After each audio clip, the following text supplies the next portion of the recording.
Tommaso Pailo buried his brother years ago. He mourned him. He survived him. But some ghosts don't stay dead.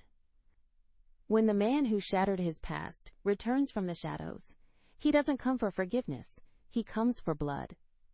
For revenge. For the woman Tommaso would burn the world to protect, and the child growing inside her. This is Book 3 of the Mafia King's Accidental Heir. And this time, love won't be enough to save them. The world didn't end when my brother-in-law showed me the video. It narrowed. That was worse. I stood perfectly still while Chiara's scream echoed off the glass and marble, while my blood went cold in a way I'd only felt once before, standing in a hospital hallway with red on my hands and a flatline screaming where a future should have been.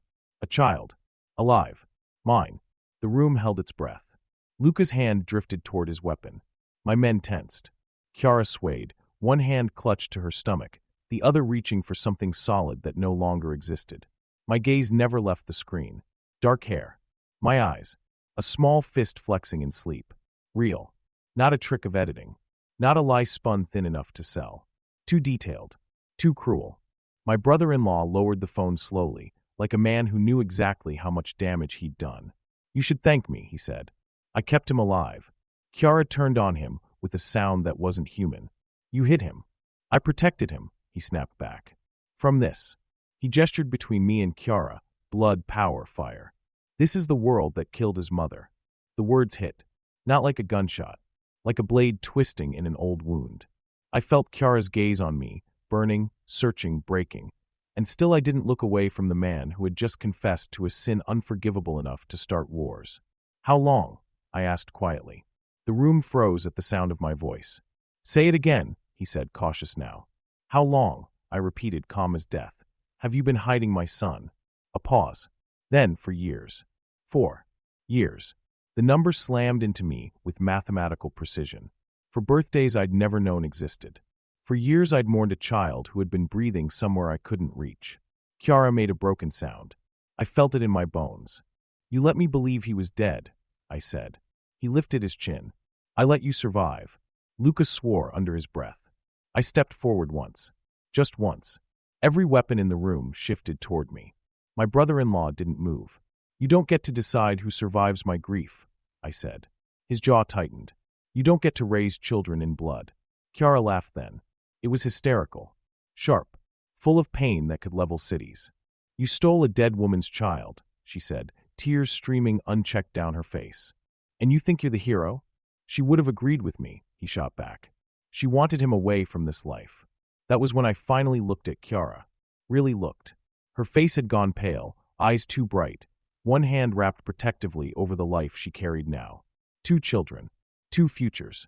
One man standing between them like a goddamn executioner with a badge. "Get out," I said. He hesitated. "Tommaso, get out," I repeated, and this time the promise in my voice made men flinch. "You can't touch me," he said, grasping at law like a shield. "Everything I've done is documented. Protected. If anything happens to me, I won't touch you," I said. He relaxed. "Just a fraction. I'll dismantle you," I continued. "Piece by piece. Publicly. Legally. Slowly. And when there's nothing left of your power but regret, then we'll talk about forgiveness." His mouth thinned. "You think she'll forgive you?" I didn't answer. Because Chiara was already pulling away from me. Not running. Withdrawing. That was worse. He left under guard, his footsteps echoing like a verdict. The doors closed. Silence fell like ash. I turned fully to Chiara then. She didn't look at me. Her voice came out flat. "You knew." "No," I said immediately. "I swear, you knew something," she cut in. "You always do." I took a step toward her. She stepped back. My chest tightened painfully. "He's your son," she whispered. "A living reminder of a woman you loved before me." "That doesn't make him a threat," I said. Her laugh broke. "It makes me one." "No," I said, sharper now. "Don't you dare turn this into—" "Into what?" she demanded, finally looking at me. "The truth." I reached for her. She flinched. The flinch gutted me. "I would never choose him over you," I said. "That's not what scares me," she replied. "What scares me is that you shouldn't have to choose at all." She pressed her palm to her stomach, breath uneven. "You have a son out there who was stolen from you. And I have a family here," I said fiercely. With you. Her eyes shimmered with unshed tears. Then why does it feel like I'm standing on the edge of something I can't survive? Because betrayal doesn't come from enemies. It comes from ghosts. From the past refusing to stay buried. From children hidden and secrets rotting until they poison everything they touch. I lowered my voice. I will bring him home. Her breath hitched. And what happens to us when you do? I didn't answer. Because for the first time since this war began, I didn't know. She turned away then, walking toward the bedroom with slow, deliberate steps like she was carrying something fragile inside her that might shatter if she moved too fast. Chiara, I said. She stopped back to me. I love you, I said. That hasn't changed. Her shoulders trembled. I know, she whispered. And somehow, that hurt more than if she'd said she didn't. When the door closed behind her, Lucas stepped up beside me. This changes everything, he said. Yes, I replied. Outside, the city slept. Inside, my world split clean down the middle. One son stolen. One child unborn. One woman slipping through my fingers because the past had risen from the grave with teeth. And I knew, deep in my blood, deep in my bones, Book 3 wouldn't be about winning. It would be about whether love could survive the truth. And whether forgiveness was stronger than the ghosts that came to collect what they were owed. I locked the bathroom door and slid down against it like my bones had finally given up pretending. The marble floor was cold. The kind of cold that bit through skin and reminded you that your body was real even when your life no longer made sense. A living son. Tommaso had a child who had been breathing, growing, existing in the world, while I carried his air inside me and built a future on the bones of a lie neither of us knew was there. My hands shook as I pressed them to my stomach. Easy, I told the baby. I've got you. I'm still here. But I didn't feel here. I felt like I was standing in the ruins of something I loved, trying to figure out which pieces were still safe to touch. I stood slowly, bracing one hand on the counter as nausea rolled through me. Not sickness, not yet. Just shock, just grief for something I hadn't even known to mourn. I looked at myself in the mirror. The woman staring back didn't look weak. She looked cracked. There was a difference. The shower turned on without me remembering deciding to do it. Steam filled the room, fogging the mirror, blurring the lines of my face until I barely recognized myself. Good. I needed the blur. I stepped under the water fully clothed, letting it soak through fabric and skin, grounding me in sensation because my mind refused to slow down. 4 years. That number echoed again and again. 4 years Tommaso had believed his child was dead. 4 years someone else had tucked him into bed. 4 years of stolen first words, first steps, first scraped knees. And now, that stolen life had detonated in our living room like a bomb no one could defuse. I slid my hands over my face, breath coming uneven. I wasn't angry at the child. That terrified me. I wasn't even angry at Tommaso. That terrified me more. I was angry at the space opening up between us, the unspoken questions clawing their way into the room. Would he go to him? Would he look at me differently once he held that child? Would I always be the woman who came after the dead one? The water went cold before I noticed. I shut it off and wrapped myself in a towel, my skin buzzing, my heart too loud. When I opened the bathroom door, the bedroom was empty. Of course it was. Tommaso didn't come to bed when his world cracked open. He went to war rooms and windows and silence. I dressed slowly, choosing softness over armor. A loose sweater, bare feet, something that felt like me instead of a role. When I stepped back into the penthouse, the lights were low. Tommaso stood by the floor-to-ceiling windows, his back to me, city lights carving sharp lines around his shoulders. He hadn't moved his jacket. He hadn't moved his stance, like if he stayed still long enough, the truth might rewind itself. I stopped a few feet away. Neither of us spoke. The distance stretched. I'm not leaving, I said finally. His shoulders shifted, just barely. I know, he replied. You don't, I corrected quietly. You hope.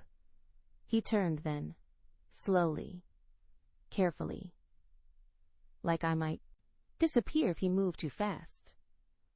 You don't have to stay tonight, he said, or tomorrow, or at all. There it was, the offer that sounded like freedom and tasted like fear. I'm not running, I said, and I'm not punishing you for a secret you didn't keep. His jaw tightened. Then what are you doing? I stepped closer, close enough to see the fracture lines beneath his control.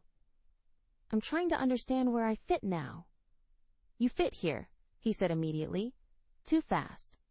I lifted my hand gently. Don't. The word landed soft but final. I need you to hear me, I said. Not as your wife, not as the mother of your unborn child. As a woman who just found out the past isn't done with us. His eyes darkened. It never is. No, I agreed, but it doesn't get to decide the future unless we let it. I swallowed hard. I need time. He nodded once. Take it. And I need honesty, I continued, even when it hurts, especially then. You'll have it, he said. I studied him for a long moment. You don't know what this is going to cost you. I do, he replied quietly, and I'll pay it. That scares me, I admitted. It should, he said. It scares me too. The admission cracked something open between us. I took another step forward, then stopped. I don't want to be replaced. His breath hitched. You won't be. I don't want to become a footnote in your story, I said. The woman who came after tragedy. He crossed the distance between us in 2 strides and stopped himself just short of touching me, hands clenched at his sides like restraint was a physical thing. You are not an after, he said, voice low and fierce. You are the center. Tears burned behind my eyes. And yet, I whispered, there's a child out there who was here first. Yes, he said. And there's a woman here now who chose me when she didn't have to. The words wrapped around my ribs, tight and aching. I don't know how to share you, I said. I won't ask you to, he replied. Not tonight. The city hummed behind him, endless and indifferent. Where will you sleep? I asked. On the couch, he said. Unless you tell me not to, I hesitated. Every instinct screamed to pull him close, to anchor myself in something familiar, something strong. But love wasn't always about holding on. Sometimes it was about not breaking what was already fragile. Stay, I said, just not with me. He nodded, accepting the boundary without resentment. That mattered more than anything else. As I turned back toward the bedroom, my hand drifted to my stomach again. You should know, I said softly without looking back. This baby feels everything I feel. His voice followed me, quiet and reverent. Then I'll make sure what you feel next is safety. I paused in the doorway. I hope so, I said. Because if I feel like I'm losing you... I didn't finish the sentence. I didn't have to. The door closed gently behind me. I lay down alone, staring at the ceiling, one hand on my heart, one on my stomach, caught between a future I wanted and a past that refused to stay buried. Somewhere in the same city, a little boy slept, unaware that his existence had just fractured 2 lives already hanging by a thread. And I understood then, fully, painfully, Book 3 wasn't going to ask whether love existed. It was going to ask whether love was strong enough to survive being shared. And I didn't yet know the answer. I didn't sleep. I sat on the edge of the couch with the city breathing through the glass and counted every regret I'd ever buried alive. They had names now. One of them was 4 years old. I replayed the video until my hands stopped shaking. Not because it hurt less, but because pain eventually becomes background noise if you let it. The boy slept curled on his side, thumb near his mouth, lashes dark against his cheeks. My lashes. Her eyes. A face that didn't belong to a ghost. I muted the sound and stared until the sun started to bleed gray into the sky. Luca arrived without knocking. Talk, I said without looking away. They moved him, Luca replied. Again, that got my attention. Where? Unknown, but not with the state anymore. I turned sharply. Explain. Luca grimaced. Your brother-in-law didn't trust the system either.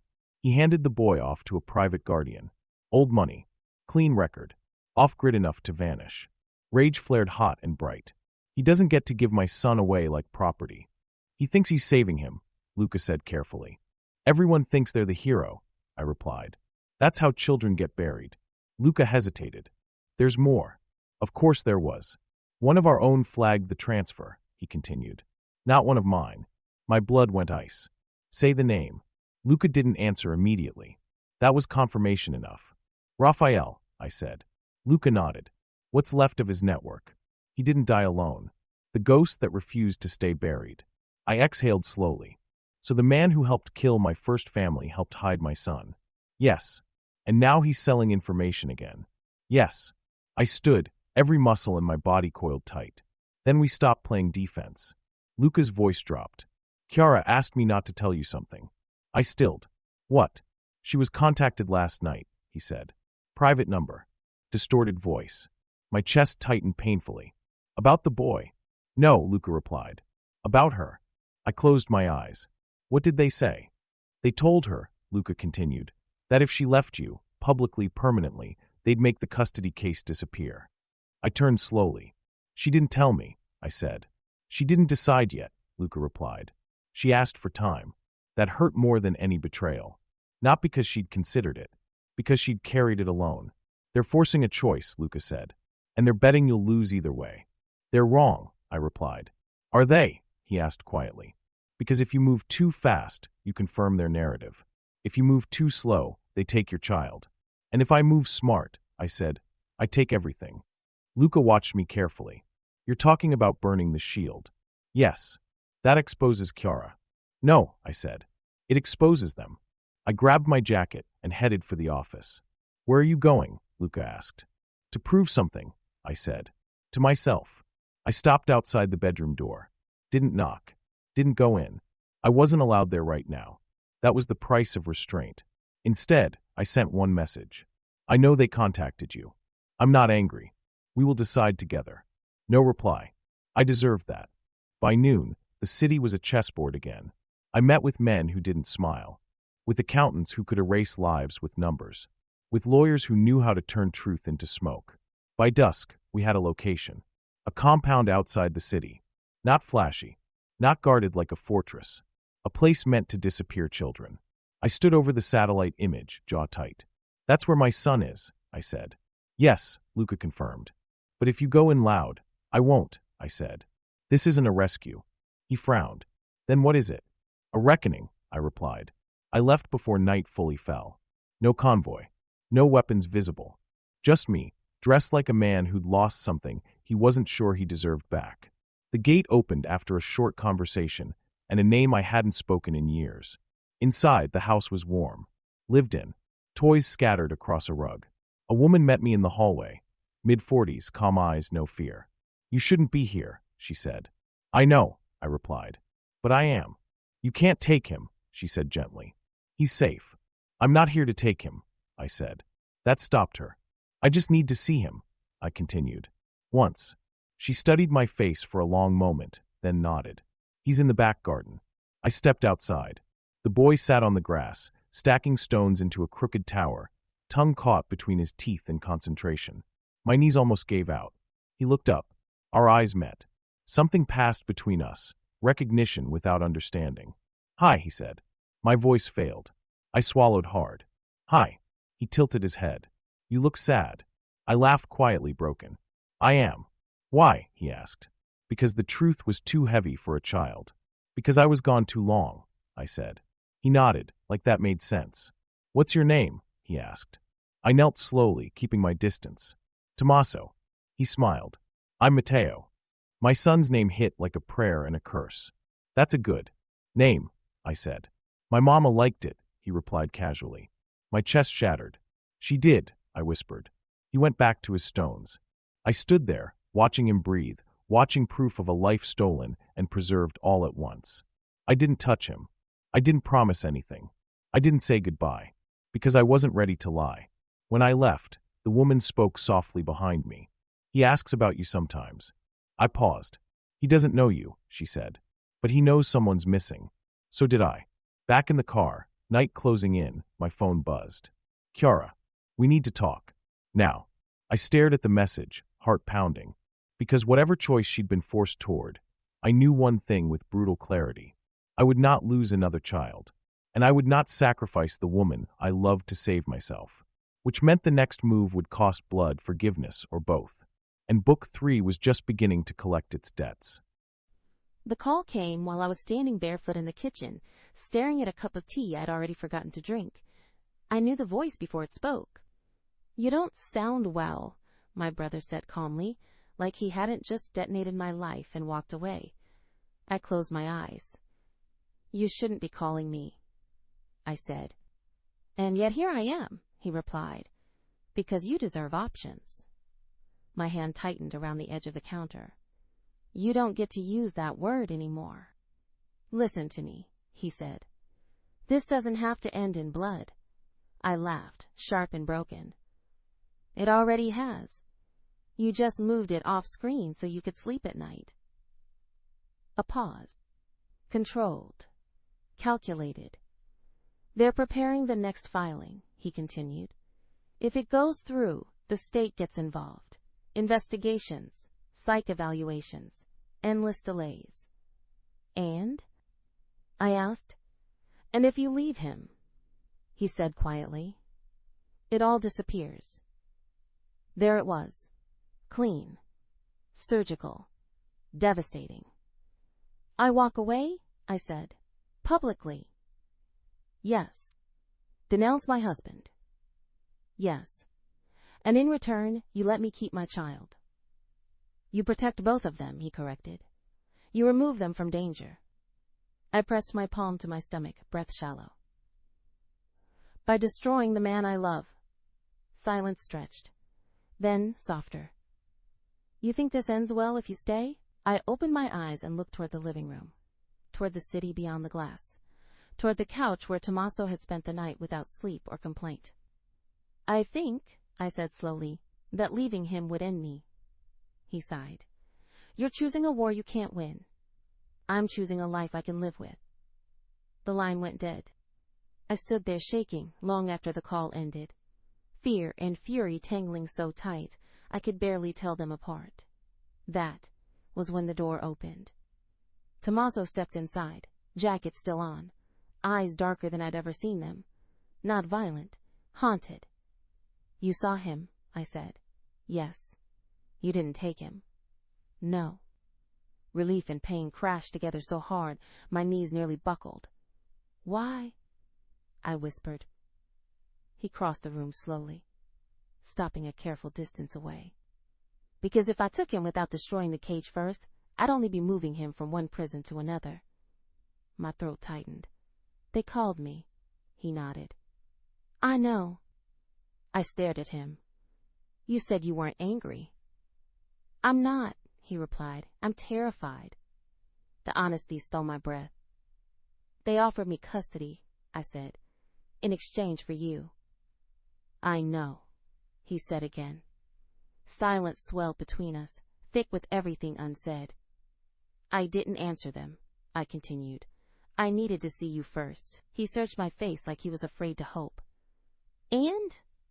I stepped closer, my voice shaking but sure. "I won't leave you to save myself." His jaw clenched. "That's not a fair choice." "No," I agreed. "It's a real one." He reached for me then, slow, hesitant, giving me time to pull away. I didn't. His hands came to my waist, warm and steady, grounding me in the middle of the storm. I pressed my forehead to his chest, breathing him in like oxygen. "They think I'm the weak point," I murmured. "They always do," he said. I tipped my face up to his. "Promise me something." "I don't." "Try," I interrupted. He swallowed. "What?" "Don't disappear into this," I said. "Don't turn into a man I can't reach." His hand slid up my back, holding me closer. "I'm right here." I kissed him then. Not desperate. Not frantic. Intentional. My mouth fit to his like it always had, familiar and devastating all at once. He exhaled into the kiss, restraint shuddering through him, before he kissed me back, deep, slow, claiming without taking. I slid my fingers into his hair, grounding us both, and felt the tension coil and ease as he rested his forehead against mine. "Choose me," I whispered. "I already did," he said. The baby shifted beneath my ribs, a quiet reminder of what we were fighting for. Then Luca's voice cut through the moment from the doorway. "We have a problem." We turned as one. "They moved again," Luca said. "The boy." And this time, it wasn't subtle. My heart slammed. "Where?" Luca hesitated. "They want you to follow." Tommaso's body went rigid. "They left a trail," Luca continued. "Just enough to be seen. A trap." I felt it instantly. "They're forcing your hand," I said. "Yes," Tommaso replied. "And they're using him to do it." Luca looked at me carefully. "They know you won't run from your child." I lifted my chin. "Neither will he." Tommaso turned to me, eyes burning. "If we walk into this—" "I know," I said. "It could cost us everything." I took his hand and placed it over my heart. "Then don't let it," I said softly. "Don't let them turn love into a weapon." For a long moment, he just looked at me. Then he nodded once. "Prepare the car," he told Luca. "We're ending the illusion." As we moved together toward the door, fear crawled up my spine, but underneath it was something stronger. Certainty. They thought the child would break us. They were wrong. Because if they wanted to see what a mother and a father would do when love was threatened, they were about to learn. And nothing in their carefully laid plan would survive what came next. The road narrowed as the city fell away. Streetlights gave up one by one, replaced by trees and darkness, and the kind of silence that existed only where men buried things they didn't want found. The car moved without headlights for the last mile, guided by memory and instinct and a trail meant to be followed. A trap that wanted to feel like fate. Chiara sat beside me in the back seat, posture straight, hands folded over her stomach. She hadn't spoken since we left. She didn't need to. Her presence burned hotter than any weapon. "They want us separated," Luca said quietly from the front. "Different entrances. Controlled chaos." "Not happening," I replied. "They'll try anyway." "I know," I said. "That's why we let them think they're succeeding." Chiara finally turned to look at me. "You're going to bait them." I met her gaze. "We already are." The compound appeared out of the dark like a scar. Low buildings, private road, too much space around it to be accidental. Lights glowed warm inside. Safe. Normal. A lie with teeth. The car rolled to a stop behind a stand of trees. My men fanned out silently, shadows among shadows. Luca looked back at us. "Once we cross that line, everything changes." I nodded. "Good." He hesitated, then glanced at Chiara. "You sure?" She didn't flinch. "I've never been more sure of anything." Luca got out. The door closed. For a moment, it was just the two of us and the ticking of cooling metal.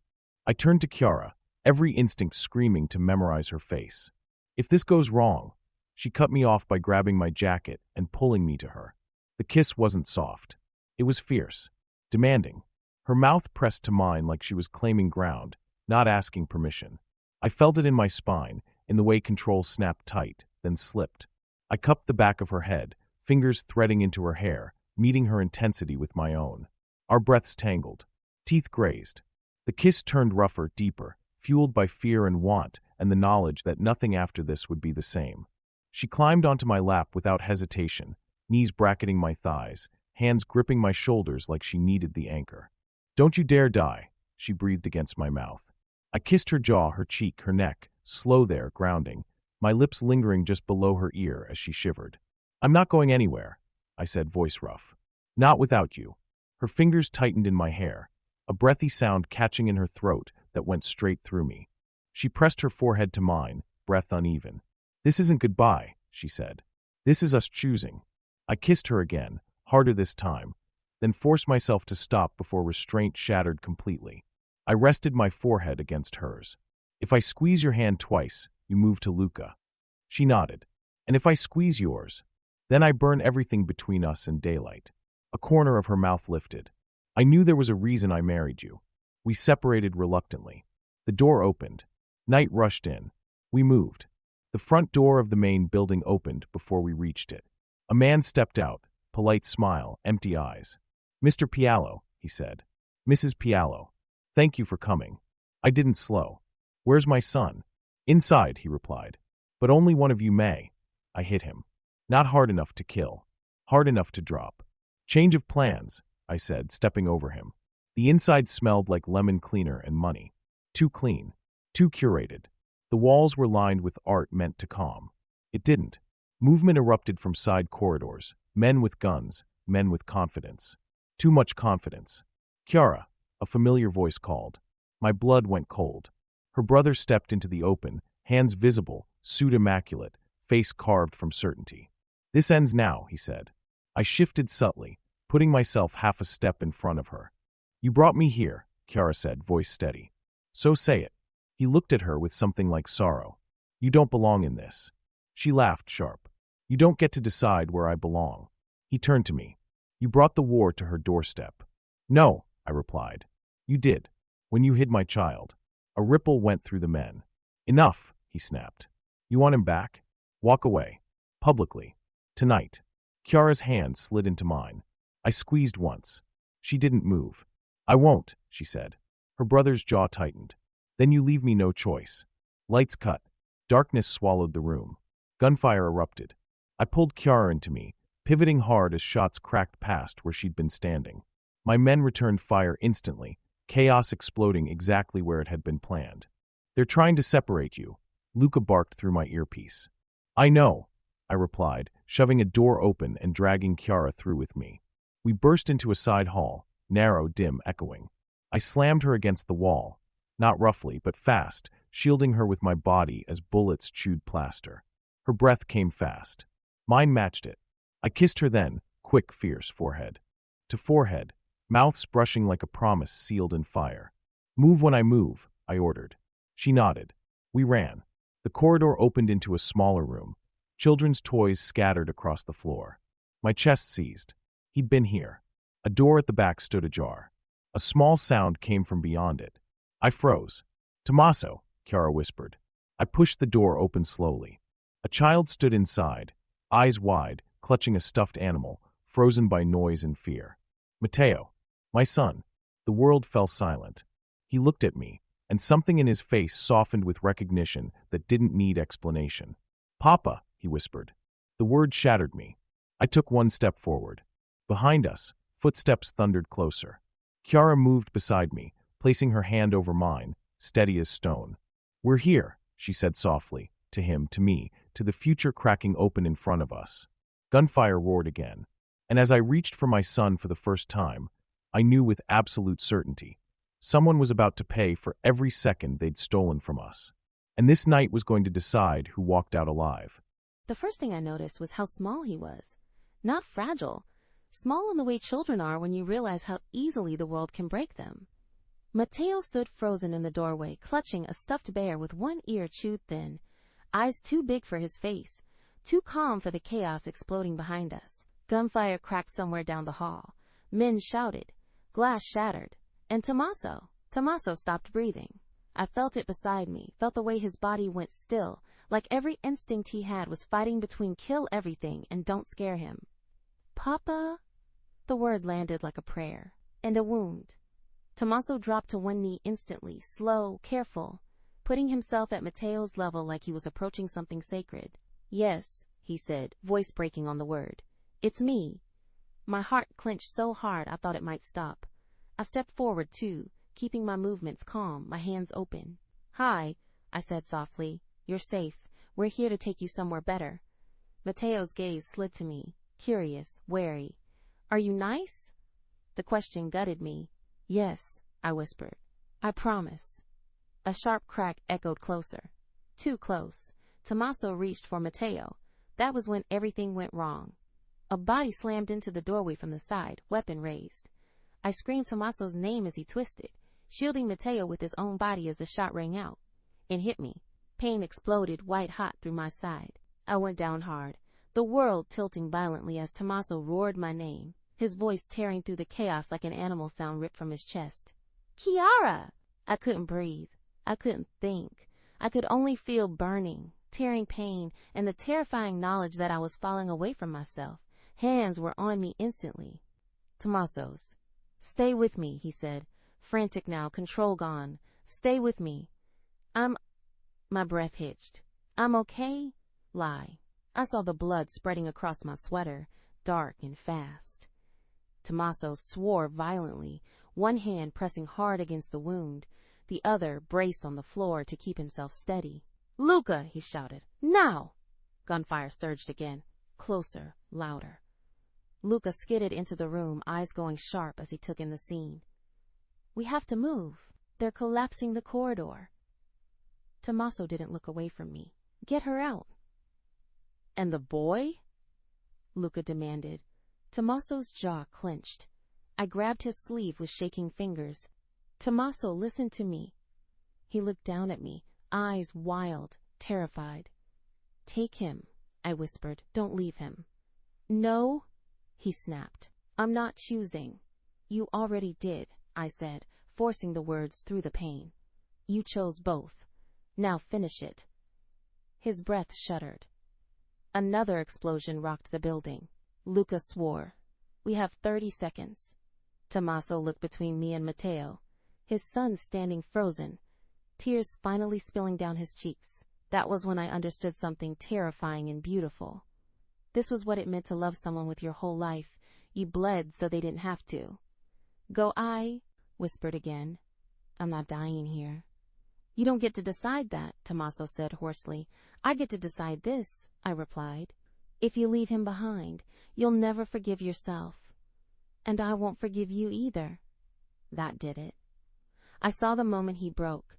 He kissed my forehead fiercely, hands trembling. "I'm coming back for you." "You better," I whispered, "because I'm not done with you yet." Luca hauled Matteo into his arms, murmuring reassurances as the boy cried silently, face pressed into Luca's shoulder. Tommaso hesitated one last heartbeat. Then Luca dragged him back as gunfire tore through the doorway again. They disappeared into smoke and sound, and I was alone. The pain surged as adrenaline faded, sharp enough to make me gasp. A shadow fell over me. My brother.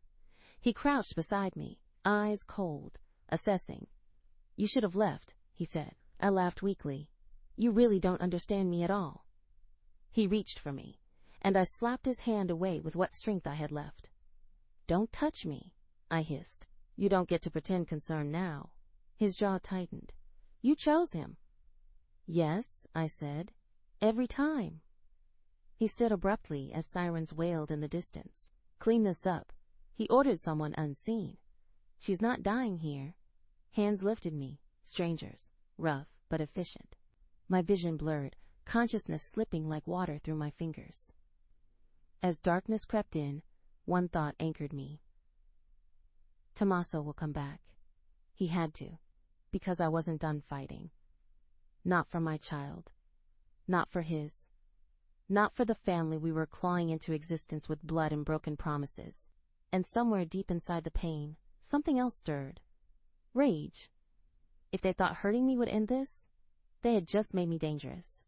And when I woke up, I was going to burn down every lie that had brought us here, one by one. I don't remember getting out of the building. I remember leaving her. That was the moment my body split in half. One part moving because it had to, the other tearing itself apart because it refused to accept what I was doing.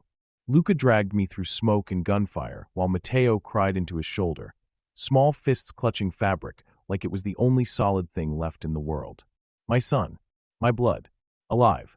And Chiara was bleeding on the floor because she loved us both enough to choose sacrifice over safety. I ripped free from Luca the second we cleared the perimeter.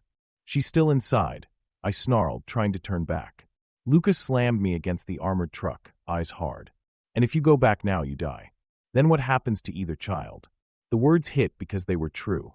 I pounded my fist into the metal until pain bloomed sharp and grounding. "Get him safe," I ordered.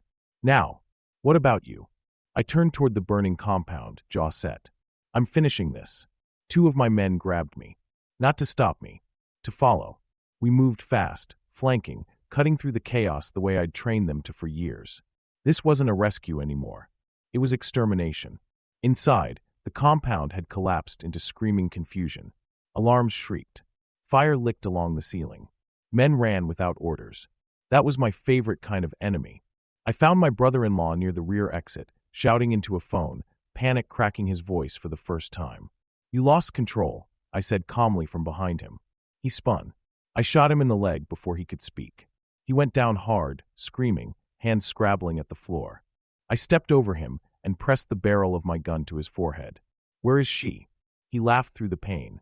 "You think she's—" I fired again. The scream turned wet. "I'll ask once more," I said evenly. "Where is my wife?" Terror finally broke through his arrogance. "Medical wing," he gasped. "They were stabilizing her. I ordered it." "You ordered her shot." "I ordered her contained," he cried. "I didn't know." I pulled the trigger again. "Not fatal. Yet." Then I left him bleeding and screaming for men who were already dead. The medical wing was chaos, lights flickering, blood on the floor, overturned gurneys. I followed the trail like a hunter follows scent. I found her in the last room.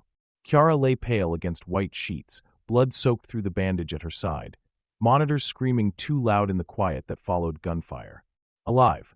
Barely. I dropped to my knees beside her bed, hands shaking as I took her face in my palms. "Chiara," I whispered. "Stay with me." Her lashes fluttered. "Tommaso," she breathed, voice barely there. "Did you?" "He's safe," I said immediately. "Matteo is safe." Her lips curved in the faintest smile. Then her eyes rolled back. "No," I snarled. "No, no, boss," one of the medics shouted. "We're losing her." "Fix it," I roared. They worked frantically, hands flying, orders shouted over alarms. I stood there useless for the first time in my life, watching the woman I loved bleed because the world had decided love was a weakness. I pressed my forehead to her hand, breathing her in. "You don't get to leave," I whispered fiercely. "You don't get to choose me and then disappear." Minutes stretched into eternities. Then a long, steady tone. The monitor stabilized. "She's holding," the medic said breathlessly. I exhaled for the first time since the gunshot.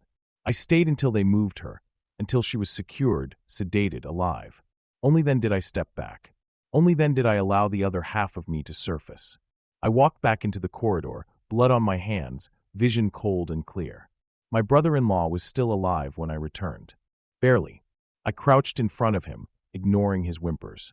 "You stole my son," I said quietly. "You shot my wife." "I was protecting." I shot him again, this time in the shoulder. "Protection doesn't look like this," I said. "This looks like ego dressed up as morality." He sobbed now. "Good. You don't get to die tonight," I continued. "You get to live long enough to watch everything you built turn to ash." I stood. "Take him," I ordered my men. "Alive." They dragged him away screaming. Outside, dawn broke red and ugly over the horizon. Lucas stood by the truck, Matteo asleep in the back seat, a blanket wrapped around his small body. Luca met my eyes and nodded once. "She's alive," I said. Luca's shoulders sagged in relief. "Good." I climbed into the driver's seat and rested my forehead against the steering wheel for one fractured moment. 2 children. 1 woman. A war that had crossed every line. And as the sun rose on the wreckage of everything they'd tried to control, one truth burned through me with brutal clarity. They had taken my mercy for weakness. They had taken my love for leverage. And now they were going to learn what happens when a man who has nothing left to lose finally decides to take everything back. Because Chiara had bled for this family, and anyone who touched what was mine would beg for death before I was done. I woke to the sound of my own breathing, ragged, shallow, too loud in a room that smelled like antiseptic and smoke and something darker underneath, metallic, final. Pain bloomed the moment consciousness settled. It wasn't sharp at first. It was heavy. A deep, dragging ache that reminded me my body had been opened by violence and stitched back together by hands that didn't care who I was, only that I lived. Live, I told myself. You don't get to rest yet. My fingers twitched, then moved. Relief hit me so hard I almost cried. "Chiara!" Tommaso's voice came from my left, rough and low, like it had been scraped raw. I turned my head slowly, the movement sending a wave of nausea through me. He was there, sitting too close to the bed, jacket gone, shirt wrinkled, blood, not mine, stained along his knuckles and the cuff of his sleeve. His eyes were wrecked, not cold, not controlled, wrecked. "You're awake," he said, like it was a prayer he didn't trust yet. Unfortunately, I rasped. A sound broke out of him, half laugh, half sob, and he leaned forward, pressing his forehead to the edge of the mattress like his strength had finally given out. "You were shot," he said unnecessarily. "You lost a lot of blood." "I noticed," I whispered. "You look terrible." His mouth twitched. "You should see the other guy." I tried to smile. It came out crooked. "Where?" I swallowed. "Where's the baby?" He was instantly still. "Safe," he said, firm and immediate. "No trauma." Doctor checked twice. My chest loosened enough for me to breathe again. "And Matteo?" I asked. His breath hitched. "Safe," he said again, softer now. "Asleep. He's stubborn." I huffed weakly. "That tracks." Tommaso reached for my hand then. Slow, careful, like he was afraid I'd disappear if he moved too fast. His fingers wrapped around mine, warm and real and shaking. "You saved him," he said hoarsely. "I didn't," I replied. "I just refused to let you break." His grip tightened. "I left you," he said, not accusing, confessing. I walked away. "You didn't leave," I said. "You came back." Tears finally spilled from his eyes, silent and furious. He bent his head, pressing his mouth to my knuckles like it hurt too much to look at me and breathe at the same time. "I thought I'd lost you," he whispered. I thought the cost finally caught up to me. I squeezed his hand as hard as I could manage. "You're not allowed to get rid of me that easily." A shaky breath tore out of him. "Chiara," he said, voice breaking. "There are things I've done tonight, things I will do next, that will change us." "I know," I replied. "You might hate me for them." I met his gaze. "I already love you knowing exactly who you are." That stopped him. Really stopped him. The door opened softly, and Luca stepped in, eyes alert, posture controlled. But there was relief there, too. "She's awake," Tommaso said unnecessarily. "I can see that," Luca replied dryly, then softened. "Good to have you back, Chiara." Try not to get sentimental. I murmured, "It doesn't suit you." A corner of his mouth lifted. "There's a situation," Luca said, turning to Tommaso. "Contained. But it needs your attention." Tommaso didn't look away from me. "Say it." "Your brother-in-law is alive," Luca said, "in custody. And there's press movement. Too coordinated to be organic." Tommaso's jaw tightened. "They're trying to spin it." "Yes." "And Matteo?" I asked quietly. Luca looked at me. "He keeps asking for his father." Tommaso closed his eyes briefly. "Go," I said.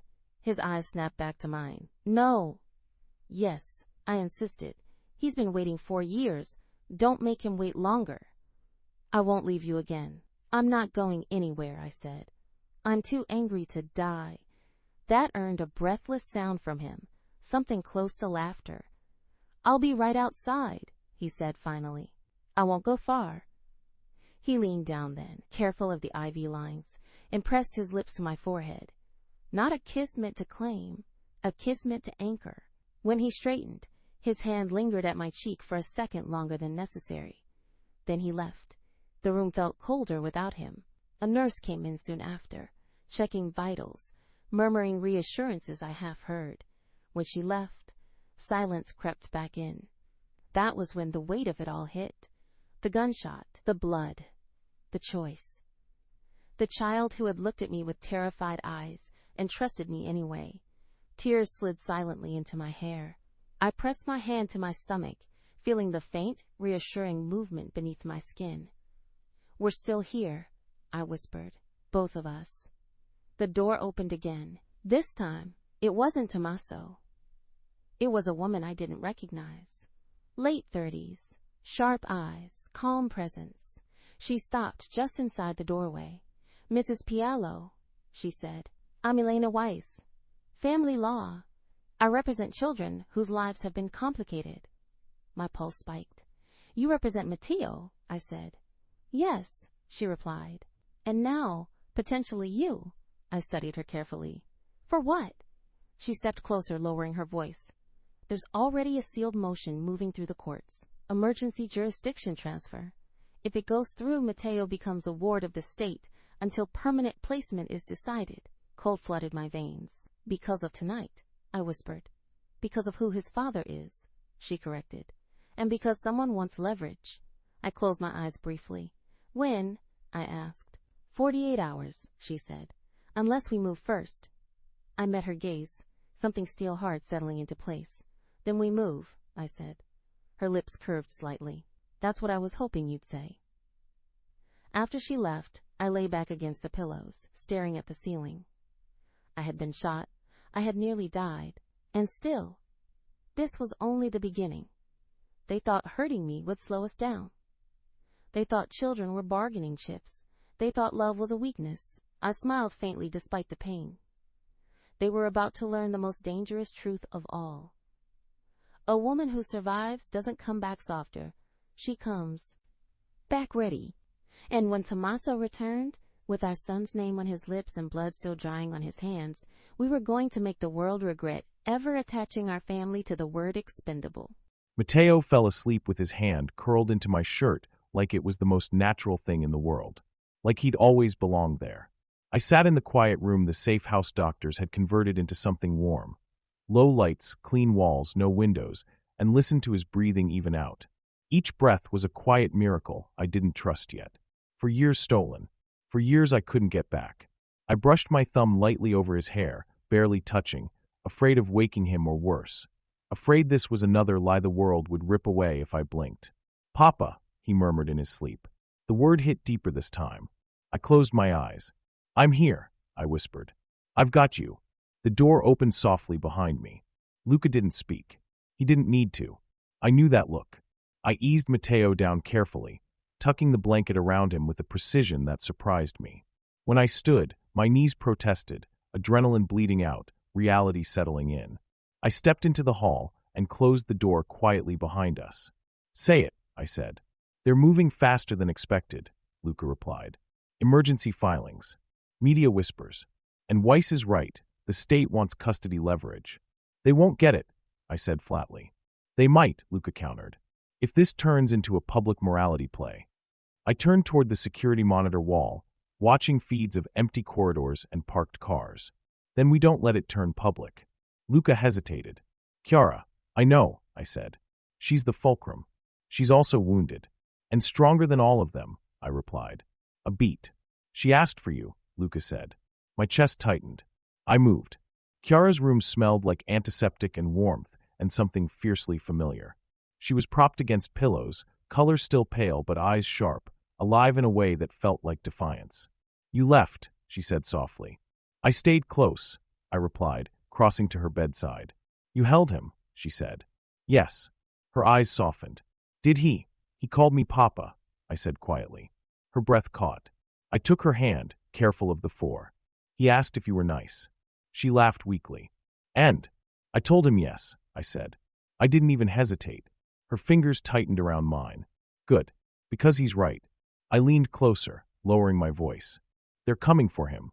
Legally." "I know," she said. "Elena told me." I searched her face. "You shouldn't have to fight this." Her gaze hardened. "I'm not fighting. I'm deciding." I nodded. "Me too." Silence settled, heavy, intimate, shared. "Tommaso," she said after a moment, "what happens when the world learns you have 2 children?" "I stopped pretending the world gets a vote," I replied. A corner of her mouth lifted. "I married the right man." I bent and pressed a kiss to her knuckles, slow, reverent. "I will not let them take him." "And me?" she asked quietly. I looked at her, really looked. "I won't lose you either." She studied my face like she was measuring truth. Then she nodded once. "Then here's what we do." I waited. "We go first," she continued. "Not with violence. With visibility." My jaw tightened. "They'll exploit that." "Let them try," she said. "We file for guardianship. Joint. Emergency. We frame it as protection, not possession." "They'll dig into our past," I said.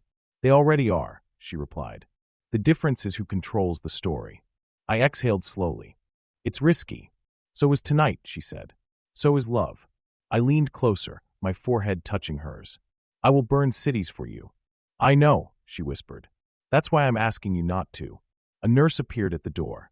Mr. Pailo, your son is awake. My heart kicked hard. I'll be back, I said to Chiara. Bring him, she said. If he wants. He did. Matteo patted in, clutching his bear, eyes wide but curious. He stopped just inside the room, gaze locking on Chiara. She smiled softly. Hi. He looked at me. She's the nice lady. I crouched. She is. He considered this, then walked closer, slow, careful, and held out the bear. For you, he said to Chiara. So you don't hurt. Her eyes filled instantly. Thank you, she said, voice steady through tears. That's very kind. He nodded, satisfied. I watched the moment happen, something delicate stitching itself together despite blood and betrayal and war. And I knew then, this wasn't a family being built. It was a family being forged. Luca cleared his throat from the doorway. There's one more thing. I straightened. What? Your brother-in-law is talking, he said. Names, dates, and a final condition. My blood went cold. Which is? He wants a deal, Luca replied. Immunity for information that could end this. Chiara met my gaze over Matteo's head. Do you believe him? She asked. I believe, I said slowly, that men like him only tell the truth when they're afraid. And are you afraid? She asked. I looked at my son, at my wife, at the future trying to exist in a world determined to destroy it. Yes, I said. Enough to finish this properly. I kissed Chiara's forehead, then Matteo's. Hair. Stay here, I told them. Both of you. As I turned to leave, Chiara called my name. I looked back. Whatever deal you're offered, she said, calm and fierce. Remember this, no one gets our children as currency. My jaw set. No one, I agreed. Outside, the city waited, hungry for scandal, blood, answers. I welcomed it, because if they wanted a reckoning, I was done hiding the cost. And the next move would make one thing painfully clear. You don't threaten a man's family and walk away with your hands clean. Not when he's finally learned how much he has to lose. Pain teaches you where your edges are. Not the sharp pain, the screaming, blinding kind, but the low, constant ache that settles in and says, this is your body now. Adapt. I adapted. I learned how to breathe shallowly without panicking, how to sit up without seeing stars, how to hold myself still when fear tried to climb my spine and remind me that nothing about our lives was stable. Matteo sat cross-legged on the floor near my bed, lining up toy cars with meticulous care. Red, blue, yellow, red again, order. Children understood it instinctively when adults failed to provide it.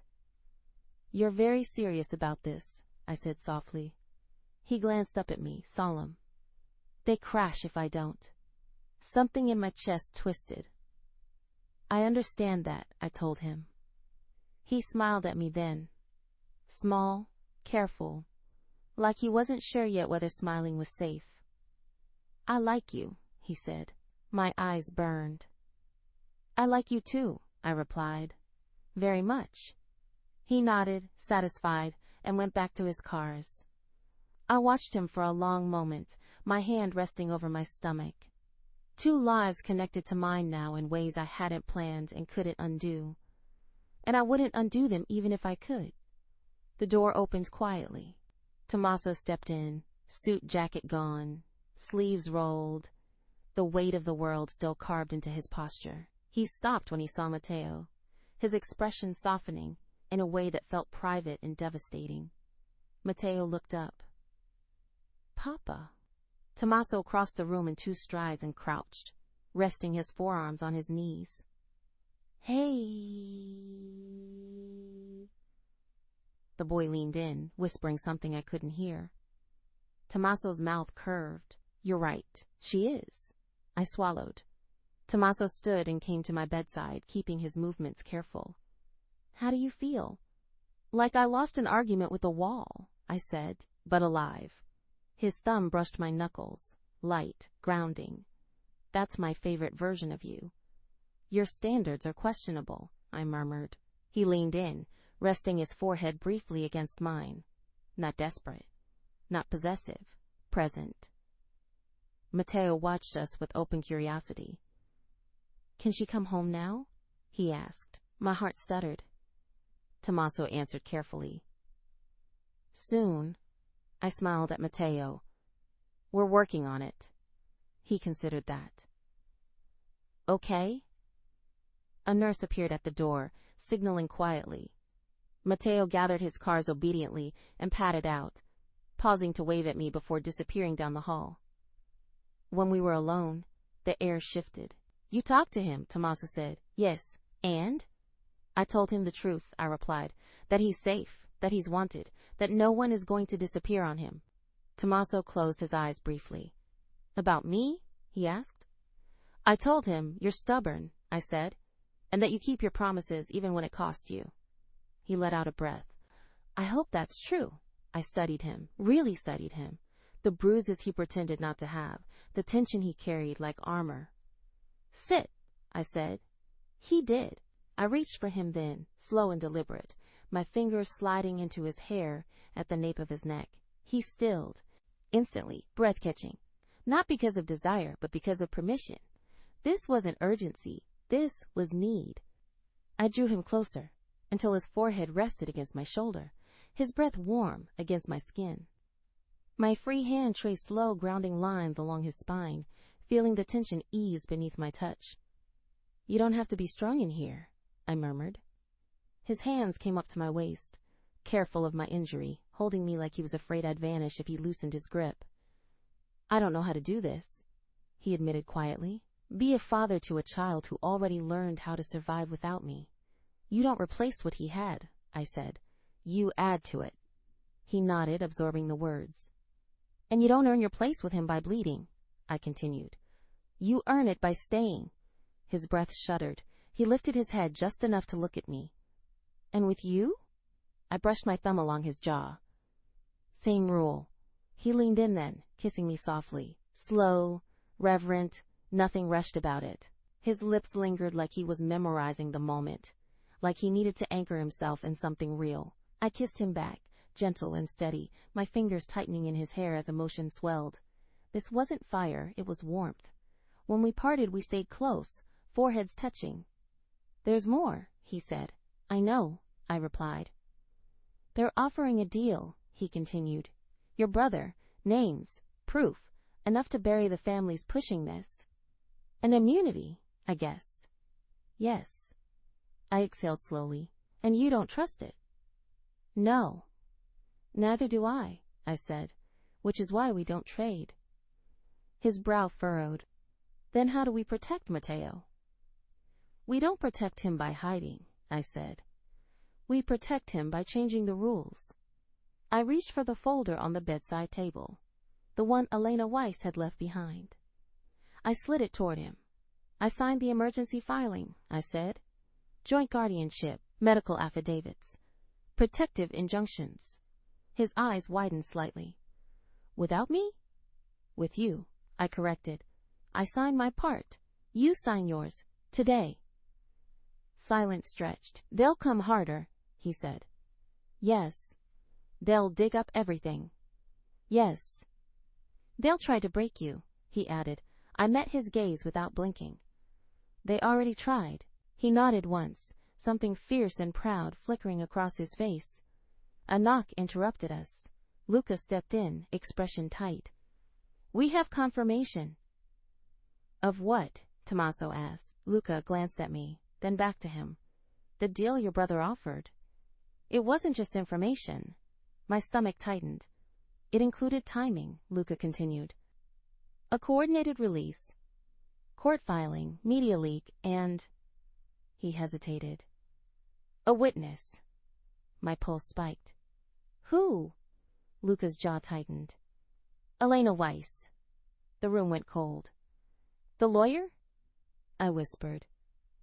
Yes, Luca said. She's been playing both sides. She gets immunity for testimony that paints you as unstable and Tommaso as dangerous. Tommaso went perfectly still. I felt something settle deep in my chest. Not fear. Clarity. I reached for Tommaso's hand and squeezed once. They think they can turn me into a liability, I said calmly. They think wrong, he replied. I looked at Luca. How long until it breaks? 24 hours, he said. If we don't move first, I nodded. Then we move. Tommaso's eyes burned into mine. You sure? I thought of Matteo lining up cars so they wouldn't crash, of the baby shifting beneath my ribs, of the kiss that hadn't been fire but had been everything else. Yes, I said, because this isn't just about surviving anymore. He leaned in, his voice low and absolute. It's about claiming. I smiled, slow, dangerous, unafraid. No, I said. It's about telling the world exactly who we are. Outside the room, the city waited, hungry, judgmental, ready to tear us apart. Let it try. Because the next chapter of this war wouldn't be written in shadows. It would be written in daylight. And they were about to learn how dangerous a mother becomes when you threaten her children, and how unforgiving love is when it finally stops asking for permission. Daylight was a weapon. By noon, the city knew my name again. Not whispered, not mythologized, but printed in clean black type beside words like custody dispute and criminal exposure and alleged danger to minors. They didn't say Mafia. They didn't have to. I stood in the conference room watching the screen cycle through headlines while Luca coordinated damage control with 3 phones and a grim expression. They're moving faster than planned, he said. Weiss didn't wait. I felt nothing. That scared me more than rage ever had. They never do when they think they're holding the knife, I replied. Where is she? Already in protective custody, Luca said. Federal. I nodded once. Then she thinks she's safe. Luca hesitated. The emergency hearing is set for tomorrow morning. They won't wait for tomorrow, I said. They won't need to, he replied. They're filing for immediate removal based on imminent risk. My jaw tightened. They're coming for Matteo tonight. Yes. And Chiara. Collateral, Luca said quietly. Or leverage. Depends how cooperative she appears. The word cooperative burned. I turned away from the screens and toward the window. Down below, the city moved on, indifferent to the fact that my family was being measured and judged by people who had never bled for anyone. They think law makes them clean, I said. They think paperwork washes blood away. Luca didn't disagree. They want a monster, I continued. Someone loud. Someone obvious. And you're not going to give them that, he said. No, I replied. I'm going to give them something worse. I left the room and walked straight to Chiara's. She was sitting up now, color returning to her face despite the bandage beneath her sweater. Matteo sat beside her on the bed, legs swinging, chewing on a cracker like the world hadn't just tilted sideways. They both looked at me. My chest tightened. Hey, I said. Matteo grinned. Papa. She says I can stay. You can, I said. Always. Chiara studied my face. She saw it immediately, the stillness, the precision. They moved, she said. Yes. How bad? Bad enough that they think they're winning, I replied. She nodded once. Then they're about to get careless. I crouched in front of Matteo. I need you to listen to me, okay? He went serious instantly. Okay. Some people might come and ask questions, I said gently. If that happens, you stay with Luca. You don't go anywhere unless he says it's okay. Matteo frowned. Why? Because you're important, I said. And important things get protected. He considered this, then nodded solemnly. I'm important. Yes, I said. You are. I stood and turned to Chiara. We need to move you. Her eyes narrowed. You're not separating us. I'm not, I said. I'm consolidating. She exhaled slowly. Where? Somewhere that forces them to hesitate, I replied. Somewhere public enough they can't disappear you, and private enough we control the exits. Your mother's old estate, she guessed. Yes. She smiled faintly. They'll hate that. Good. Luca appeared in the doorway. We have confirmation. Weiss gave a full statement. Chiara stiffened. Against us. Yes, Luca said. She claims you're unstable due to trauma and pregnancy, and that Tommaso is exerting coercive control. My vision went razor sharp. They're going to paint you as a victim, I said to Chiara, and me as the threat. Chiara's mouth curved slowly. They picked the wrong woman. I took her hand, grounding myself in the warmth of her skin. It's going to get ugly. It already has, she replied. Now it gets honest. A vibration buzzed in my pocket. Unknown number. I answered. You should have taken the deal, my brother-in-law said calmly. I closed my eyes briefly. You're still talking. For now, he said. They're filing the removal order tonight. You won't live to see it enforced, I replied. He laughed. You can't touch me. You need clean hands. No, I said. I need clean timing. I ended the call and handed the phone to Luca. "Trace it," I said, "and leak his involvement with Raphael to the press." Slowly, credibly, Luca's eyes widened. "That will trigger a counterstrike." "Yes," I agreed, "from people who don't want to be exposed. And if Chiara gets caught in the crossfire?" I looked at her, this woman who had bled for my son, who had stood between me and everything sharp and unforgiving in the world. "She won't," I said, "because this time we're not reacting." Chiara squeezed my hand. "Tell me the plan." I leaned in, voice low, lethal, precise. "Tonight," I said, "we make them choose." "Choose what?" she asked. "Which truth they want to die for," I replied. Outside, sirens wailed faintly in the distance. Inside, my family drew closer together.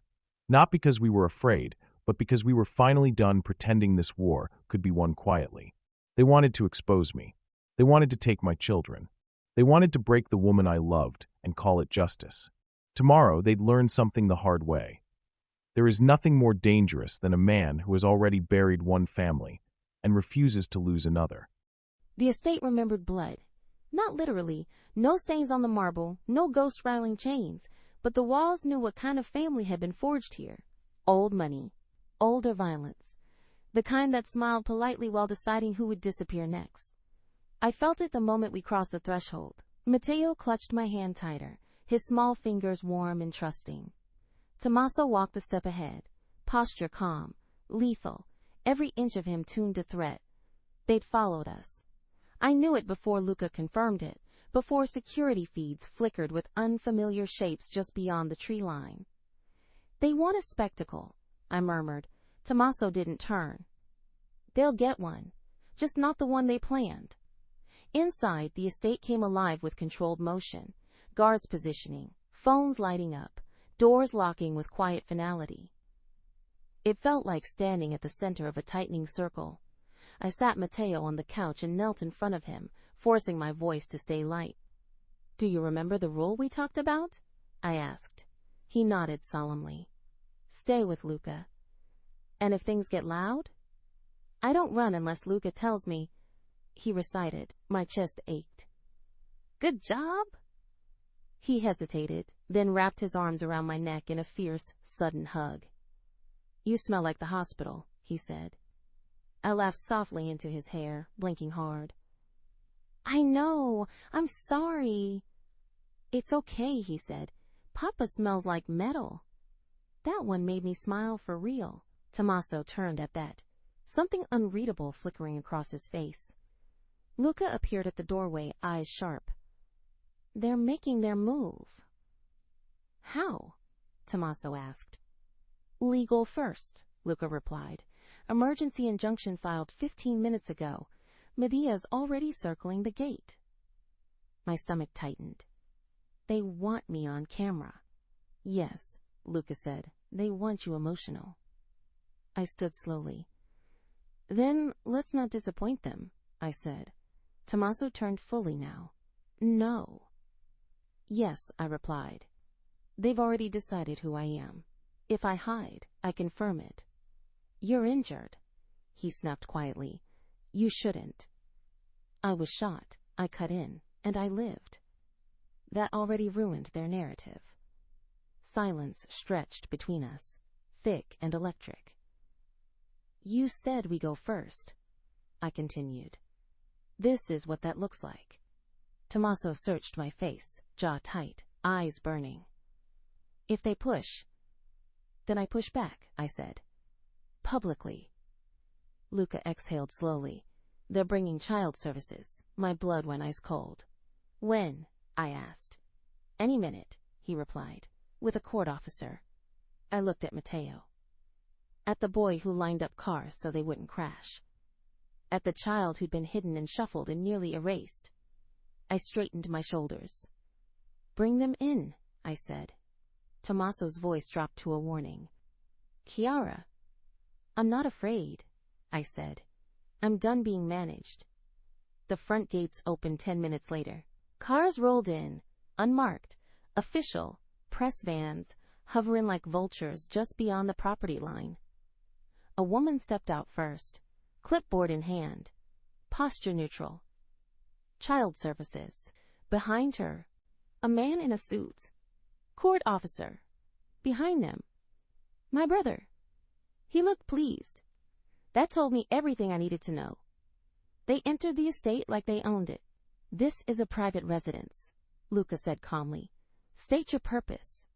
The woman cleared her throat. We're here to ensure the safety of 2 minors under emergency order. My brother smiled thinly. This doesn't have to be dramatic.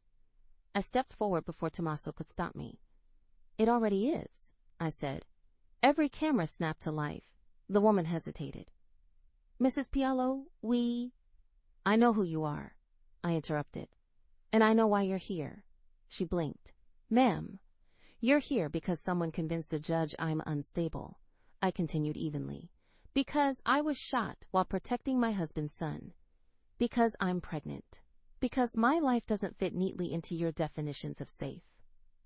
The man in the suit shifted uncomfortably. My brother watched me closely now.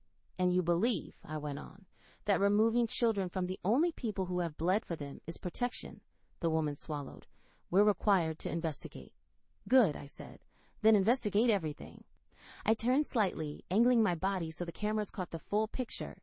Tommaso behind me, Matteo peeking from behind Luca's leg, my hand resting protectively over my stomach.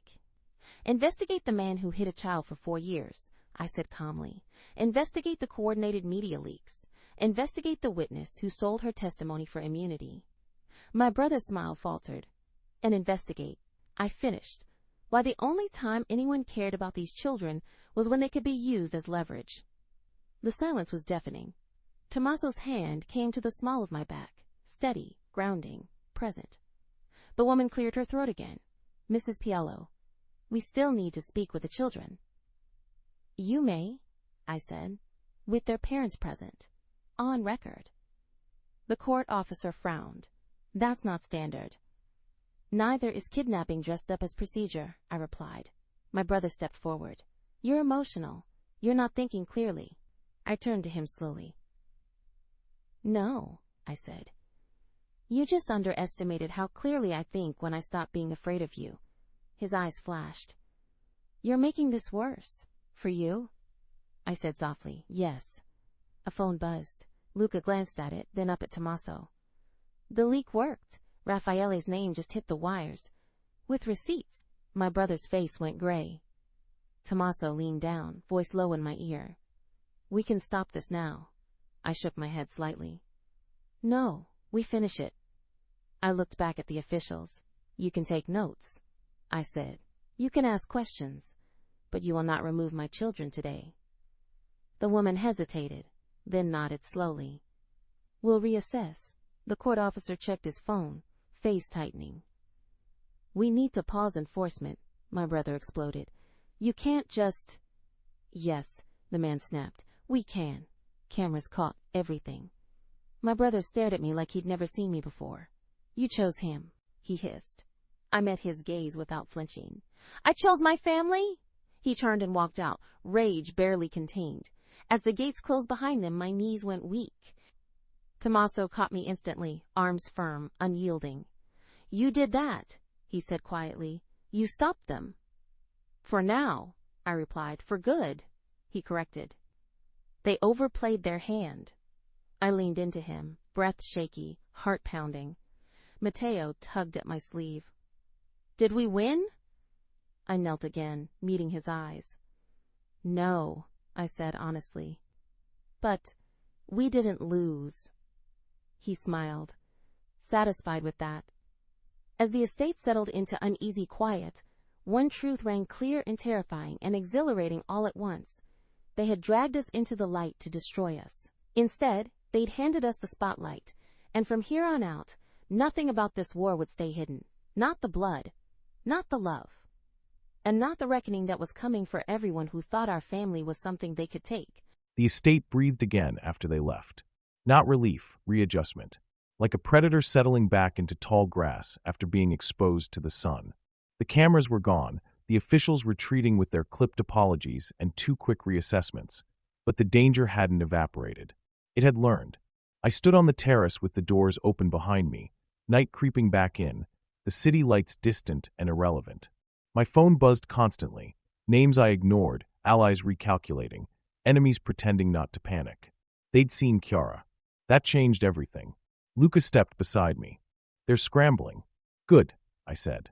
Media's split, he continued, half painting you as the devil, half asking why the state tried to remove children from a bleeding pregnant woman. I turned my head slightly. And my brother-in-law? Missing, Luca replied. He left the estate and vanished. No phone. No escort. I smiled without warmth. He's going to do something stupid. Yes. Soon. Luca hesitated. There's another issue. Of course there was. Elena Weiss, he said. She's recanting. That got my attention. Publicly. No, Luca replied. Privately. Through intermediaries. She says she was coerced. I snorted. She wants protection. She wants forgiveness, Luca corrected. I turned fully then. She doesn't get either. She has something, Luca said carefully. Something bigger than the brother-in-law. I considered that. Say it. She has proof the custody push wasn't just legal pressure, Luca continued. It was a cover. For what? For a transfer, he said. Matteo wasn't just hidden. He was sold. The word hit like a bullet. I felt my hands curl into fists at my sides, the night air suddenly too thin. Sold to who? I asked. Luca met my eyes. A family you thought was neutral. The past refused to stay buried. Bring her, I said quietly. And double security. Luca nodded and moved away. I stayed where I was for a moment longer, breathing through the anger, not suppressing it, shaping it. Rage was useless without direction.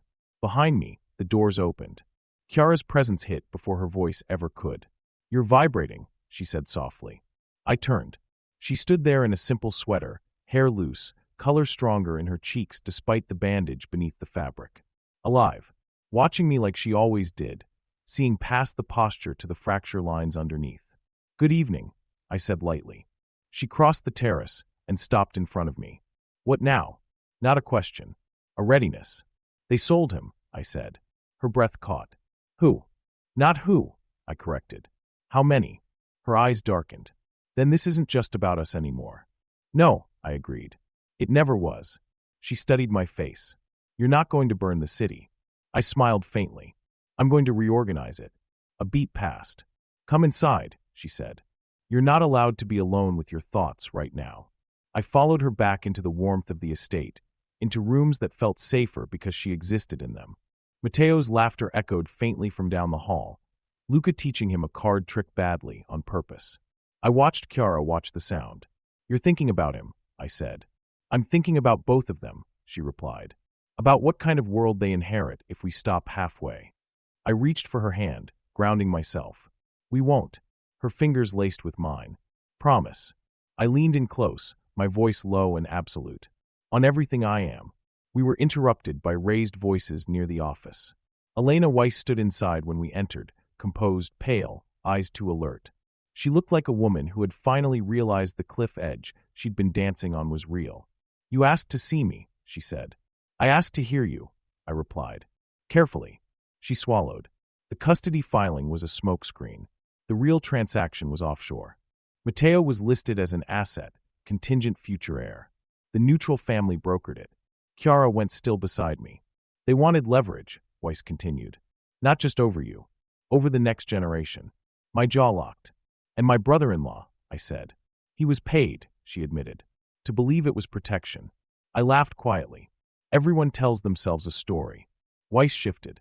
I can testify. I can dismantle the case. But I need guarantees. No, Chiara said calmly. You need consequences. Weiss turned to her, startled. Chiara stepped forward, one hand resting instinctively over her stomach. You don't get safety. You get truth. And whatever that truth costs you. Weiss looked at me, desperation flaring. If I go public, they'll kill me. I tilted my head. If you don't, I will. Silence slammed down. I'll testify, Weiss whispered. Good, I said. You'll start by naming everyone. When she was escorted out, Chiara leaned back against the desk, breath shaky but eyes fierce. That was the right call, I said. I know, she replied. I'm just tired of bleeding for other people's greed. I stepped into her space, hands settling at her waist, careful, protective, present. She leaned into me without hesitation, forehead pressing into my chest. I'm here, I murmured. Her fingers gripped my shirt. Don't shut me out when this gets worse. I won't, I promised. Not again. She tilted her face up, eyes searching mine. They're going to come for us harder now. Yes, and you're still choosing this. I kissed her, slow, grounding, my mouth lingering at the corner of hers like a vow I was sealing into muscle memory. I choose you, I said. Every version of this war. Her breath hitched. Then so do I. Outside, the night thickened, conspiracies rearranging themselves in the dark. Inside, our family drew closer. Not because we were afraid, but because we were aligned. They had tried to buy a child. They had tried to steal a future. They had tried to turn love into currency. Now they were about to learn the final, unforgiving rule. You can't purchase what's already been claimed. And the reckoning they started was no longer something they could survive by running. Night changed the estate. In daylight, it pretended to be elegant, controlled, respectable. At night, it remembered what it was built for. I lay awake listening to the house breathe, the quiet shift of guards changing posts, the distant murmur of voices carried through stone, the low hum of generators buried deep enough that no one outside could hear them. My body ached in places no doctor could touch, pain layered with exhaustion and something sharper beneath it. Awareness. The kind that never really leaves once you've been hunted. Tommaso hadn't come to bed yet. I wasn't surprised. He never did when he was carrying too many ghosts at once. I pushed myself upright slowly, ignoring the protest from my side, and slipped on a robe. The mirror caught my reflection as I passed. Pale, scarred, eyes too bright, but I didn't stop. I wasn't here to recognize myself. I followed instinct instead of sound, down the hall, past Matteo's room where soft breathing drifted through the door. I paused there, resting my palm briefly against the wood. Still here. Still safe. For now. The office light was on. Tommaso stood inside, sleeves rolled, jacket abandoned over a chair, hands braced on the desk as if the weight of the world had finally decided to press down all at once. Papers were scattered, maps, names, connections drawn in ink like veins. He looked tired, not weak, worn. I leaned against the doorframe. You're going to break the desk if you keep threatening it like that. He turned instantly. Relief flashed across his face before he could stop it. You shouldn't be up, he said. I was shot, I replied lightly, not grounded. He crossed the room in 3 strides and stopped himself just short of touching me, the same careful restraint he'd been practicing since the compound. How does it feel? He asked quietly. Like my body remembers things I wish my mind could forget, I said. But I'm still here. His jaw tightened. You shouldn't have to be this strong. I stepped into his space anyway, lifting my hands to rest flat against his chest. His heart was racing. Too fast, too controlled. Neither should you, I said. Yet here we are. He covered my hands with his, anchoring them there like he needed the contact to stay real. They sold him, he said again, like saying it twice might finally make it make sense. I know. They treated my child like an asset. I know. They would have done the same to ours, he added quietly. I didn't flinch. That's why they lose, I said. He searched my face. You're not afraid. I am, I admitted. But fear doesn't own me anymore. Silence stretched between us, thick and intimate. I slid my hands up, fingers curling into the fabric of his shirt, feeling the heat of him beneath it. He inhaled sharply, restraint cracking just enough to let something raw through. You're shaking, I murmured. So are you, he replied. Yes, I said, but for once, not from pain. I leaned up and kissed him. Slowly, deliberately. This wasn't desperation. This was choice. His mouth responded instantly, controlled but deep, his lips moving against mine like he was grounding himself in the proof that I was alive, that we were still here. His hand slid to my waist, firm but careful, holding me like he understood exactly how breakable and unbreakable I was all at once. I sighed into the kiss, my fingers tightening in his shirt as something inside me loosened. Just a little. We broke apart only long enough for breath. You don't get to carry this alone, I whispered. I don't know how not to, he admitted. Then learn, I said. With me. His forehead dropped to mine, breath uneven. If this costs you. It already has, I interrupted, and I'm still standing. His hand slid up my back. drawing me closer until my body fit against his like it had been shaped for this space. I felt the tension in him ease, just a fraction, as if my presence gave him permission to exhale. I rested my cheek against his chest, listening to his heartbeat slow beneath my ear. Matteo asked me something earlier, I said softly. He stilled. What? He asked if families can be taken apart, I said. I told him yes. His arms tightened.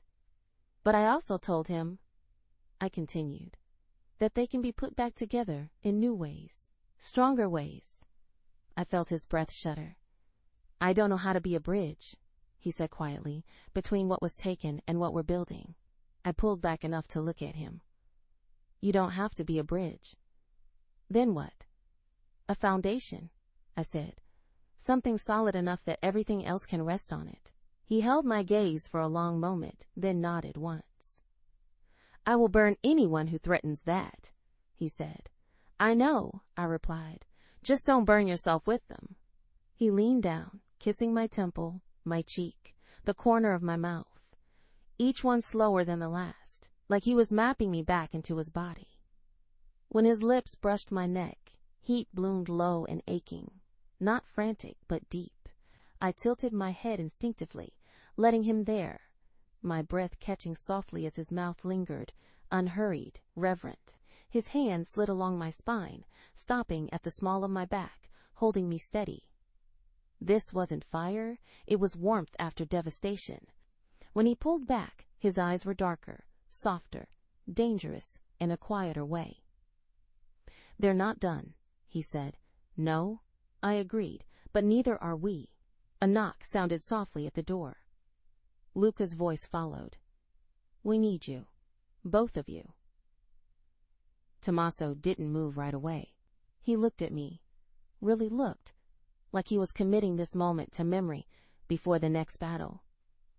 I choose you, he said again, like it mattered that I heard it now. I reached up and touched his face, thumb brushing beneath his eye. Then choose to come back alive. A faint smile touched his mouth. Always, he said. As we walked out together, shoulders aligned, steps matched, I felt it settle deep in my bones. This war wasn't just about what had been stolen. It was about what we were refusing to give up. And anyone who stood between us and that future was about to learn how dangerous love becomes when it's no longer willing to be quiet. By dawn, the city had chosen sides. Not publicly, not cleanly, but in the way phones stopped ringing for some people and wouldn't stop ringing for others. In the way money paused mid-transfer. In the way certain doors closed quietly while others cracked open just enough to watch. Fear was a currency, and it was changing hands. I stood in the underground garage beneath the estate, hands resting on the hood of the car, listening to Luca finish his report. Concrete walls. No windows. No echoes. The kind of place where decisions got made without witnesses. Elena Weiss went on record an hour ago, Luca said. Full statement. Names, dates, offshore accounts. Good, I replied. She didn't include everything, he continued. She held something back. Of course she did. What? She claims she was threatened into silence by a third party, Luca said. Won't name them unless she's guaranteed protection. I smiled faintly. She's learning. And the neutral family? Luca asked. They're not neutral anymore, I said. What about my brother-in-law? Still missing, Luca replied. But we intercepted movement. Where? Heading north, Luca said. Private airfield. Running. I pushed off the car and straightened. He won't leave the country. Luca frowned. You're sure? He needs to be seen as reasonable, I replied. As misunderstood. He'll surface somewhere public enough to look innocent. A press conference? Luca guessed. No, I said. A plea. For forgiveness? For custody, I corrected. Luca went still. He's going to try to take Matteo again. Yes, I said. Through the courts. Through sympathy. And Chiara, I agreed. The thought tightened something dangerous in my chest. I headed for the stairs. Get the car ready. Where are you going? To remind him, I said calmly, that he doesn't get to touch what's mine anymore. The drive was quiet. Too quiet. I watched the city slide past the tinted windows, glass towers and brick alleys, and places where men like me had built empires by understanding one simple truth. People believed what they needed to believe to feel safe. Today, they needed monsters and martyrs. I'd give them neither. The building he chose was predictable: private hospital, philanthropic wing. Cameras already positioned outside like it was a red carpet event instead of an attempted rewrite of history. I arrived through the back. No spectacle. No guns visible. Just a man in a tailored coat walking through white halls where people pretended morality could be sanitized. He was in a recovery room, arm in a sling, face pale, expression carefully humble. He looked up when I entered. For a second, fear flashed. Then he smiled. "Tommaso," he said softly. "I was hoping you'd come." I closed the door behind me. "I'm sure you were," I replied. "You should sit," he said. "We need to talk." I didn't move. "You don't get to rewrite what happened," he continued, "but you do get to stop it from getting worse. By giving you what you want," I said. "By giving Matteo stability," he corrected. "By giving Chiara a way out." I stepped closer. "She doesn't need a way out," I said. "She chose her life." "You think that choice will stand up under scrutiny?" he asked. "A criminal empire. Blood. Violence." I leaned down until we were eye level. "You hit a child," I said quietly. "You sold information that got people killed. You ordered a woman shot." He flinched. "You don't get to speak about scrutiny," I continued. "You get to beg for mercy." He swallowed. "You can't kill me here." I smiled. "I'm not here to kill you," I said. "I'm here to make sure you understand what comes next." I straightened and pulled my phone from my pocket. One tap. The screen lit up. A live feed. A press conference, already in progress. Elena Weiss at a podium. Behind her, documents projected in neat, damning columns. Financial incentives tied to the concealment and attempted transfer of a minor. Her voice echoed faintly through the speaker. "Including payments authorized by." I turned the screen so he could see the name appear. His name. His face drained of color. "You lied," he whispered. "No," I replied. I waited. "You can still stop this," he said desperately. "You can pull her back. You can bury it." I leaned in one last time, my voice low enough that only he would ever hear it. "You took my child," I said. "You hurt my wife. You tried to steal my future and call it protection." His breath came fast. "You don't get an ending," I finished. "You get consequences." Sirens wailed outside. Footsteps thundered in the hall. I turned and walked out without looking back. Because the thing about monsters is that they don't need to roar when the trap finally closes. Back at the estate, Chiara was waiting. She stood at the window, arms folded loosely, watching the gates like she could feel the shift in the world the same way I could. "It started," she said. "It's ending," I corrected. She turned to me, eyes searching. "What did you do?" "Nothing," I said. "I let the truth breathe." She stepped into me without hesitation, her forehead pressing against my chest. "I felt it," she murmured, "like a weight lifting." I wrapped my arms around her, careful and firm. "It's not over yet." "I know," she said, "but they can't pretend anymore." I kissed the top of her head, breathing her in. From the other room, Matteo laughed, pure, unburdened, real. 2 lives, 1 future, and a city that had finally realized it had backed the wrong side of a war it didn't understand. They wanted to see what kind of man I was when cornered. They were about to learn something much worse. What kind of man I became when I was free to stop holding back. The estate was too quiet after the sirens. Not peaceful, suspended. Like the house itself was waiting to see if it was finally allowed to stand down. I stood in the bedroom doorway watching Tommaso move through the space like a man who hadn't yet decided whether the ground beneath his feet was solid. His jacket lay discarded over a chair. His phone buzzed endlessly on the dresser, unanswered. He loosened his cuffs, rolled his sleeves again, then stilled like the motion had finally run out of places to go. The war outside was shifting. The war inside him was not. "You didn't eat?" I said. He didn't turn. "Neither did you." "I was shot," I reminded him mildly. He finally looked at me then, not sharp, not armored, just exposed. "I almost lost you," he said. The words landed heavy, unadorned. Not dramatic, not controlled. Truth. I crossed the room slowly, every step measured, my body still protesting but my resolve firm. I stopped in front of him and lifted my hands to his chest, feeling his heart hammering beneath my palms. But you didn't, I said. I'm still here. His breath shuddered. I keep replaying it. The sound. The way you fell. I slid my hands up, fingers curling into the fabric at his shoulders, anchoring him. Then stop standing there like you're still watching it happen. His jaw tightened. I don't know how. Yes, you do, I said quietly. You just don't let yourself. I tugged him closer. Gentle, but sure. He resisted for half a heartbeat. Then he broke. He surged forward, hands coming to my waist with a low sound that was more growl than breath, pulling me into him like he needed to feel something solid before the world shifted again. His mouth found mine hard, too hard at first, like he was trying to pour every unspoken fear into the kiss. I met it without flinching. My fingers slid into his hair, gripping, holding him there, grounding the force of it. His lips softened against mine, the edge easing as the kiss deepened. Not frantic now, but hungry, deliberate, full of all the words neither of us had said. I felt it everywhere. The need, the anger, the relief. He kissed me like a man reclaiming ground he'd almost lost.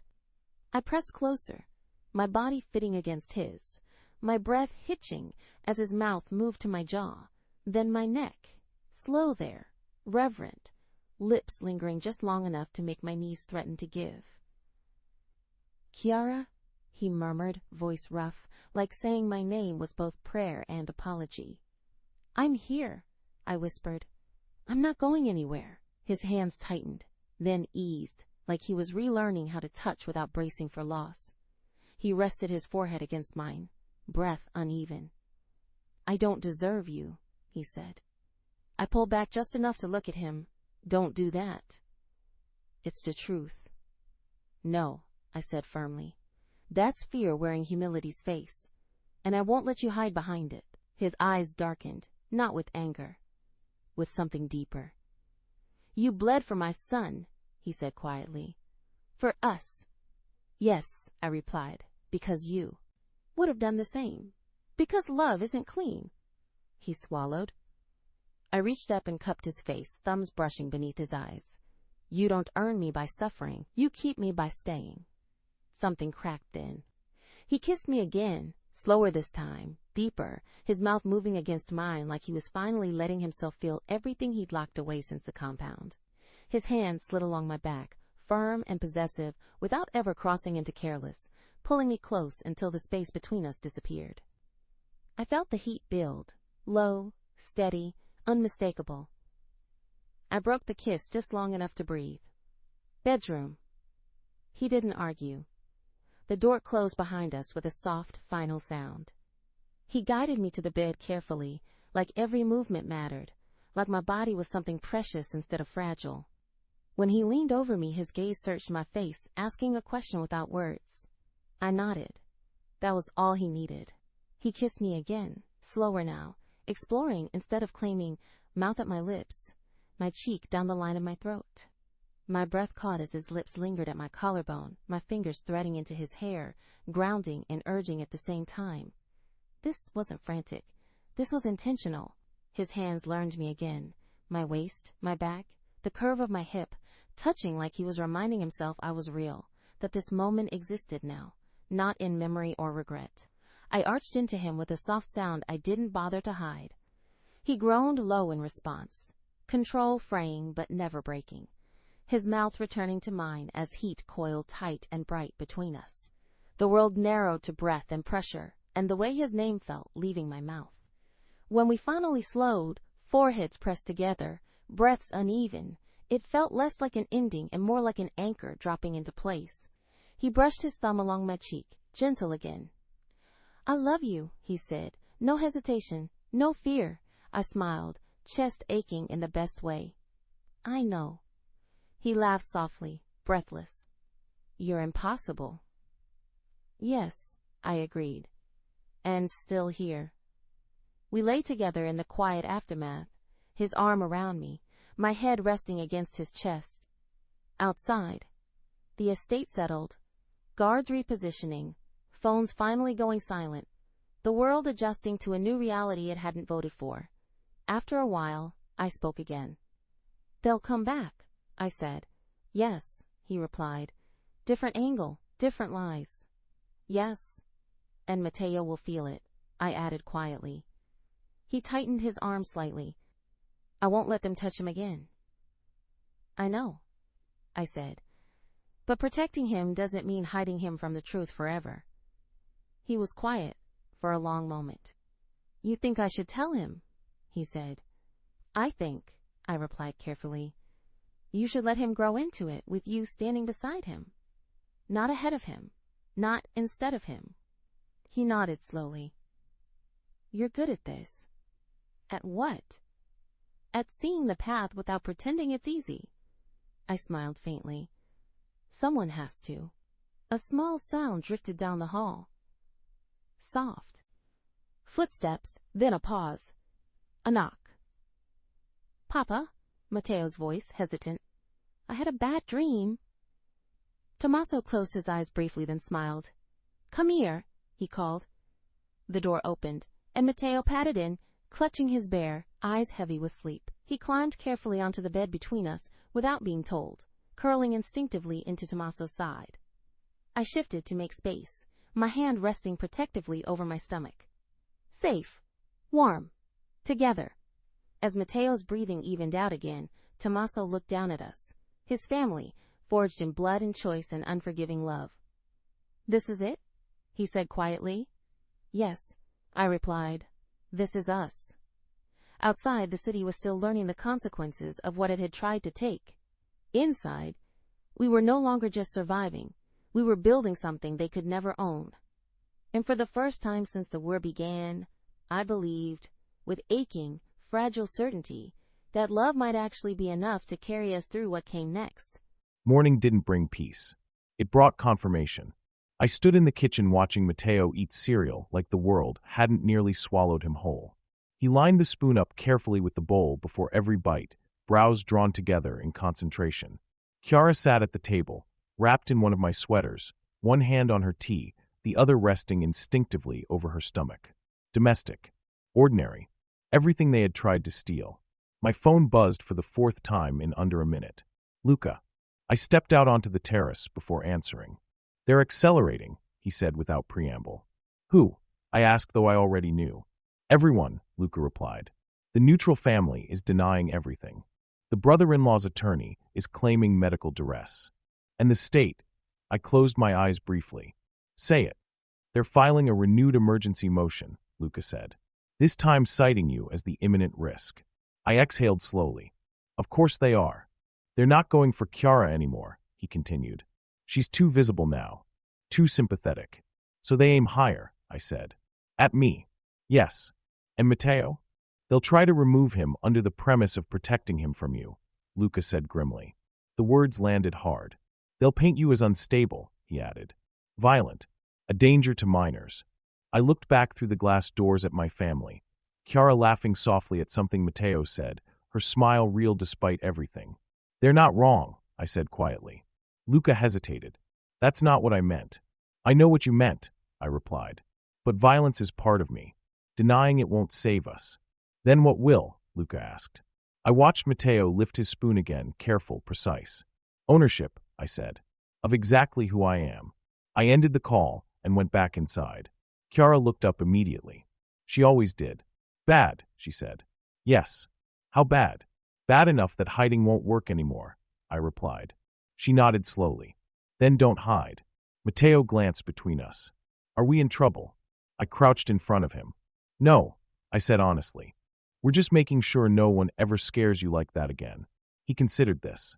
Okay. That trust nearly broke me. I stood and met Chiara's gaze.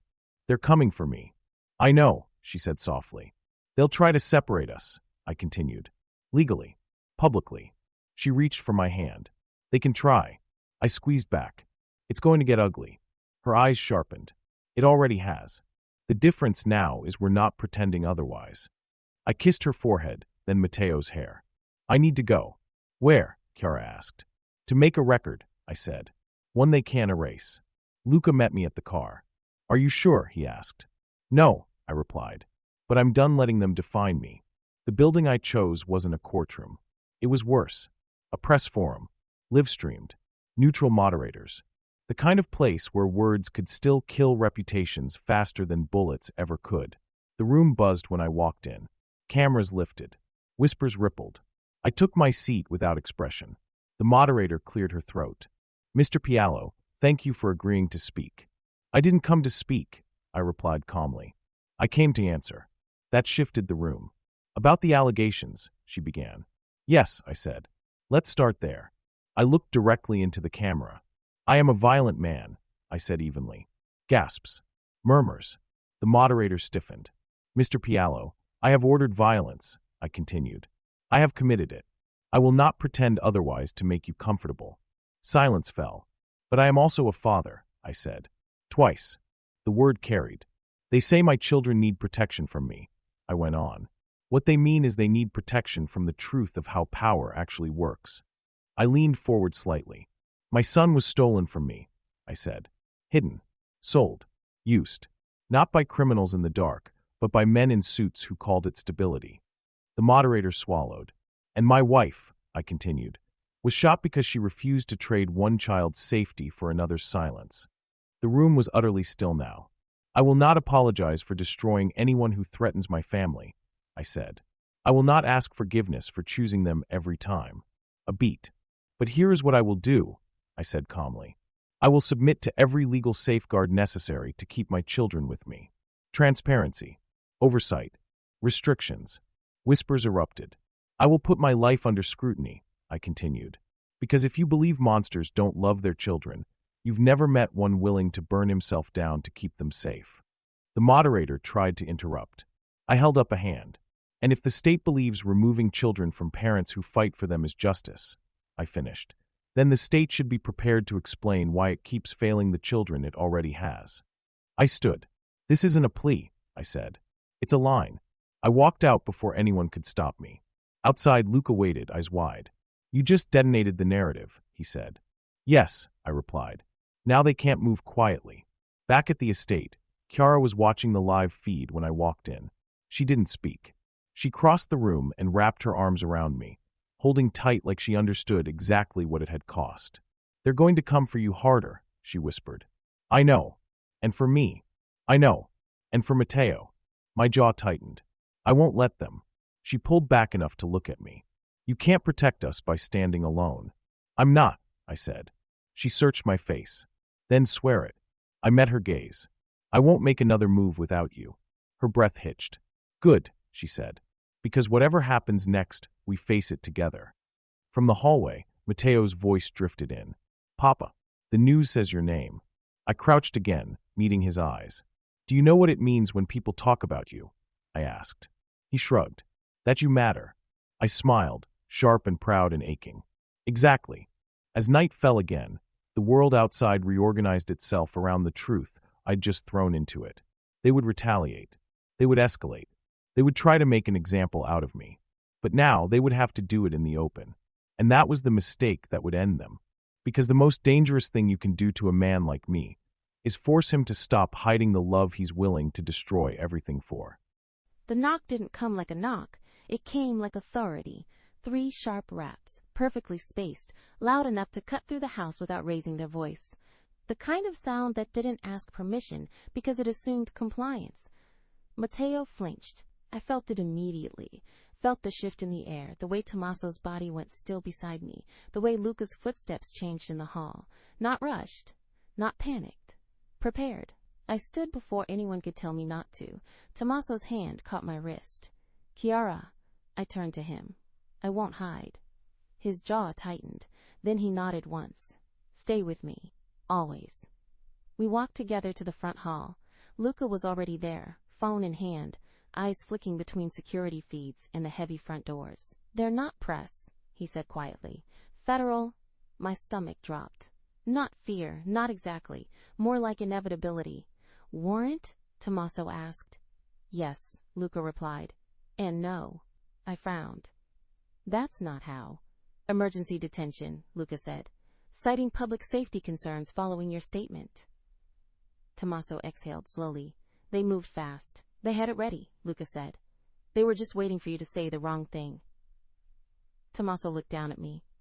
They're going to try to take me. I swallowed hard. Or scare you into disappearing. Yes. And Matteo? I asked. They'll say he needs immediate protective placement, Luca said. Temporary. Pending review. My vision sharpened. No, I said. That doesn't happen. Tommaso's thumb brushed my knuckles.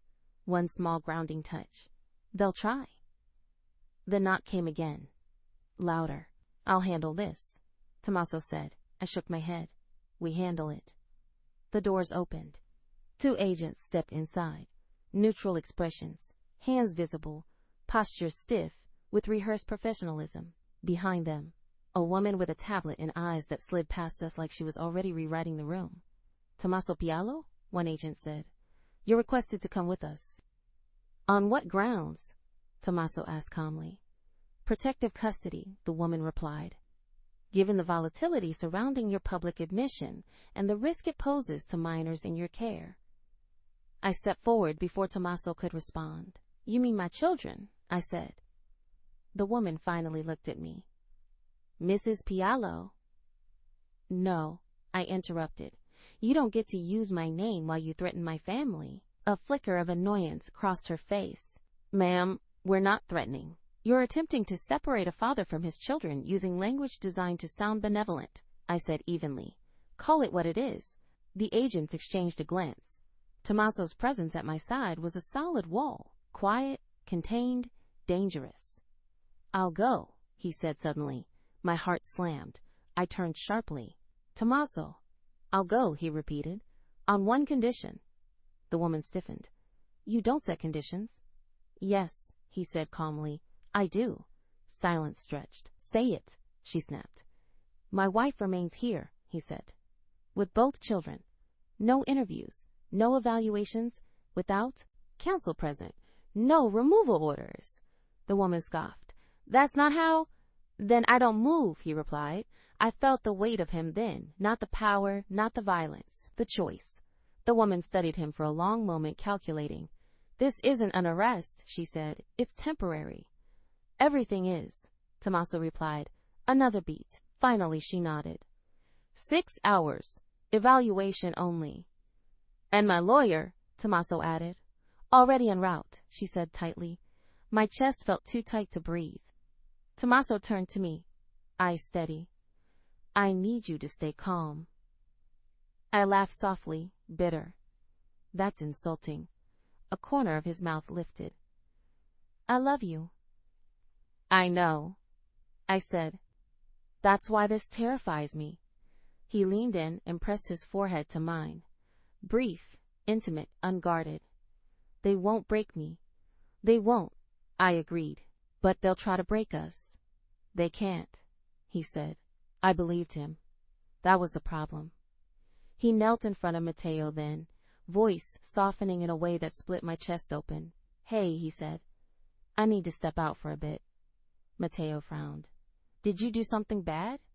No, Tommaso said immediately. I told the truth. Sometimes people get scared when you do that. Matteo considered this. Will you come back? Tommaso didn't hesitate. Yes. When? Soon, he said. Before dinner. Matteo nodded solemnly. Okay. I bit the inside of my cheek to keep from breaking. As they led Tommaso toward the door, my body reacted before my mind could catch up. I grabbed his hand.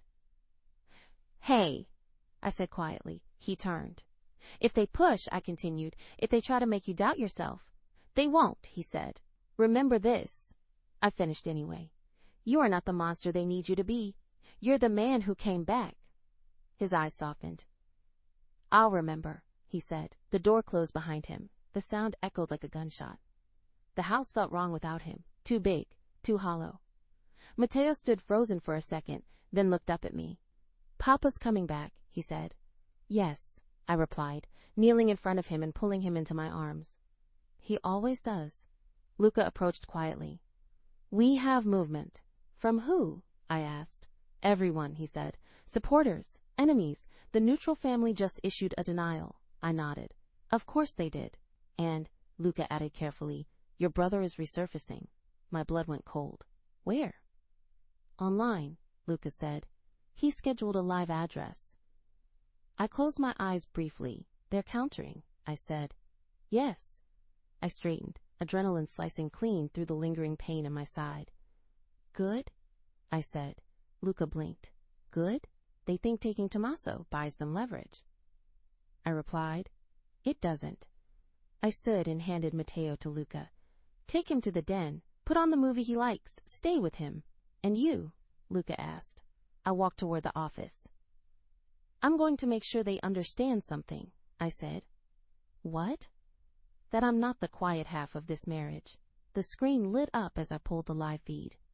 My brother appeared, polished, somber, regret carefully practiced. My sister is a victim, he began, and I've stayed silent too long. I leaned closer to the camera, fury sharp and clear. No, I whispered. You stayed strategic. My phone buzzed. Unknown number, I answered. Mrs. Pailo, a voice said. This is Judge Holloway. We need to speak. I smiled slowly. Of course you do, I said. So do I. Outside, the city held its breath. Inside, something dangerous and unstoppable took shape. They had taken my husband. Now they were about to meet his wife. And this time, I wasn't bleeding for anyone. I was about to go on the offensive. The room was designed to make men talk. No windows, neutral colors, a table bolted to the floor, 2 chairs, one comfortable, one not. Fluorescent lights calibrated to be just bright enough to exhaust you without crossing into obvious cruelty. I took the uncomfortable chair. The woman across from me introduced herself as Dr. Klein, federal psychological evaluator. Her voice was calm, practiced, meant to sound like safety. I smiled at her politely. That unsettled her. Mr. Pailo, she began, folding her hands. This isn't a punishment. It never is, I replied. This is about assessing risk, she continued. Your own words have raised concerns. My honesty raised concerns, I corrected. That tends to happen. She noted something on her tablet. Do you believe violence is justified?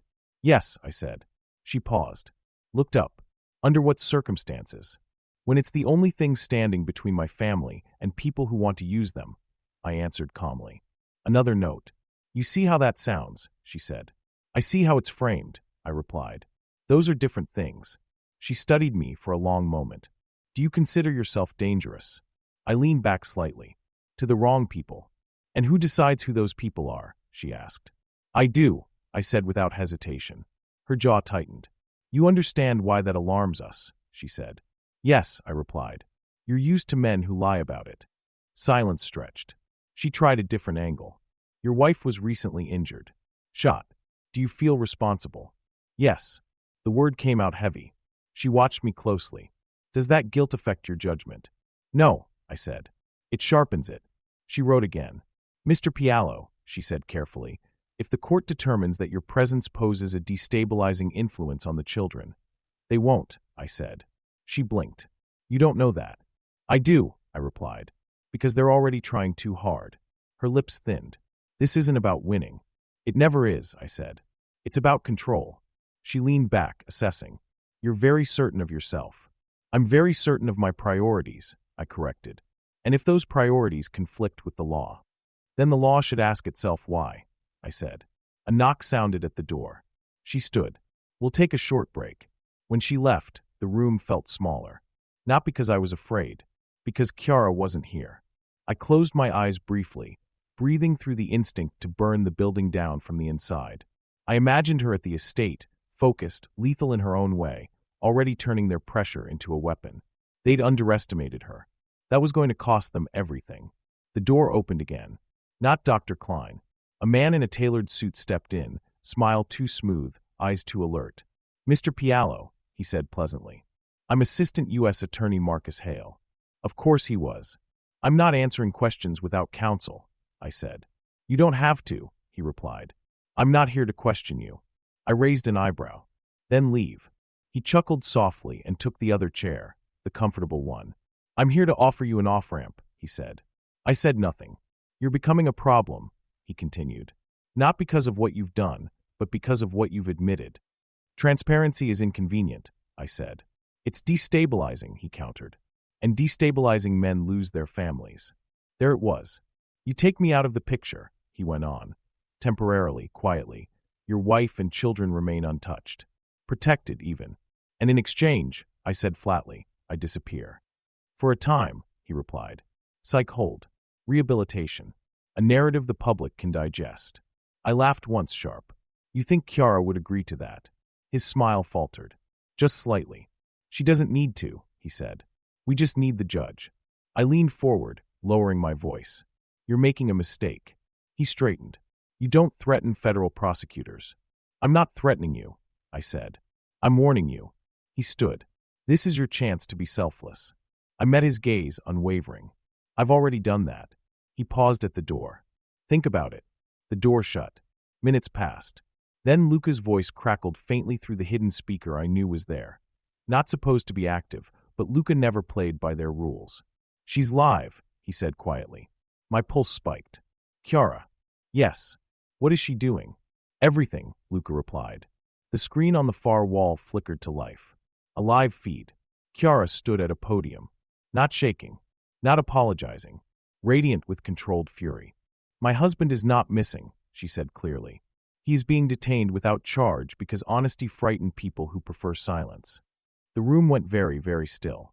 And let me be clear, she continued, one hand resting protectively over her stomach.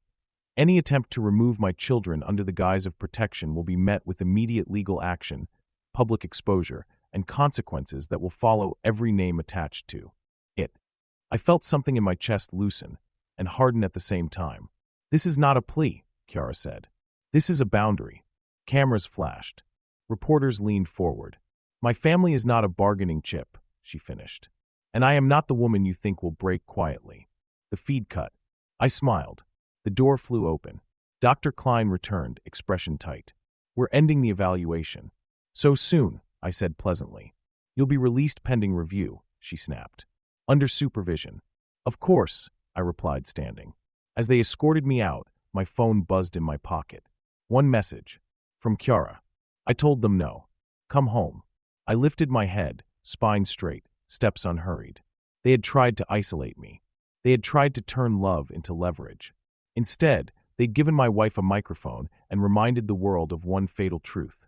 You can cage a man. But if the woman he loves is still free, the war is already lost. And this one was about to end in our favor. The house exhaled when Tommaso walked back through the door. Not metaphorically, literally. The tension that had been pulled tight through stone and steel and people who loved us finally loosened. Like the estate itself had been holding its breath until he returned. I didn't wait. I crossed the hall barefoot, ignoring Luca's warning look, ignoring the ache in my side, ignoring everything except the man standing there, free, furious, alive. Tommaso didn't say a word before I reached him. He caught me mid-step, arms coming around me with a sound that tore out of his chest like restraint finally giving up. He held me like he needed proof, like he needed to count my bones. I pressed my face into his shoulder, breathing him in. You came back, I whispered. I told you I would, he said, voice rough. They tried to make me disappear. I know, I said. They underestimated how loud I can be. A broken laugh left him. He pulled back just enough to look at my face, his hands framing it like he was afraid I'd vanish if he blinked. They put me in a room and tried to name me, he said. Like a thing they could define. And? I asked. I let them talk, he replied. Then I let you answer. My throat tightened. I meant every word, I said. I wasn't posturing. I know, he said. That's why they panicked. Behind us, Matteo hovered uncertainly, bear clutched to his chest. Papa? He asked softly. Tommaso's entire body changed. He knelt immediately, arms opening without hesitation. Matteo ran into them, small body colliding with certainty, and Tommaso folded around him like this was where he was always meant to be. They didn't take you, Matteo said, voice muffled. No, Tommaso replied firmly, they won't. I watched them, one hand resting over my stomach, something hot and fierce blooming in my chest. Family wasn't quiet. It wasn't polite.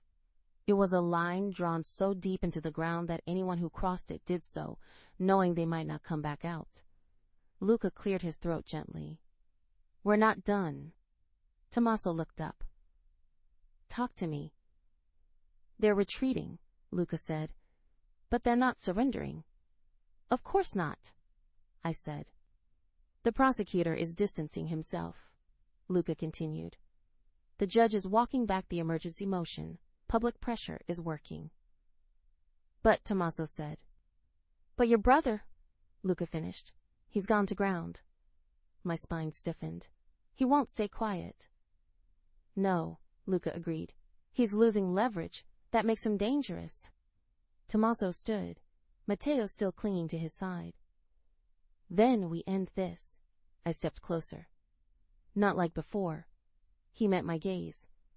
No, we moved into the study, the door closing behind us. The world narrowing to strategy and truth, and the quiet certainty that this was the final stretch. They tried to break you, I said. What did they ask for? Me, he replied simply. My silence, my absence. I nodded. And when that didn't work? They went for you, he said. Yes, I replied. That was their mistake. Tommaso's jaw tightened. I won't let them touch you again. You don't have to, I said. They already did, and they lost. He watched me carefully. You're not shaking. I already bled, I said. What else do they have? Silence stretched between us.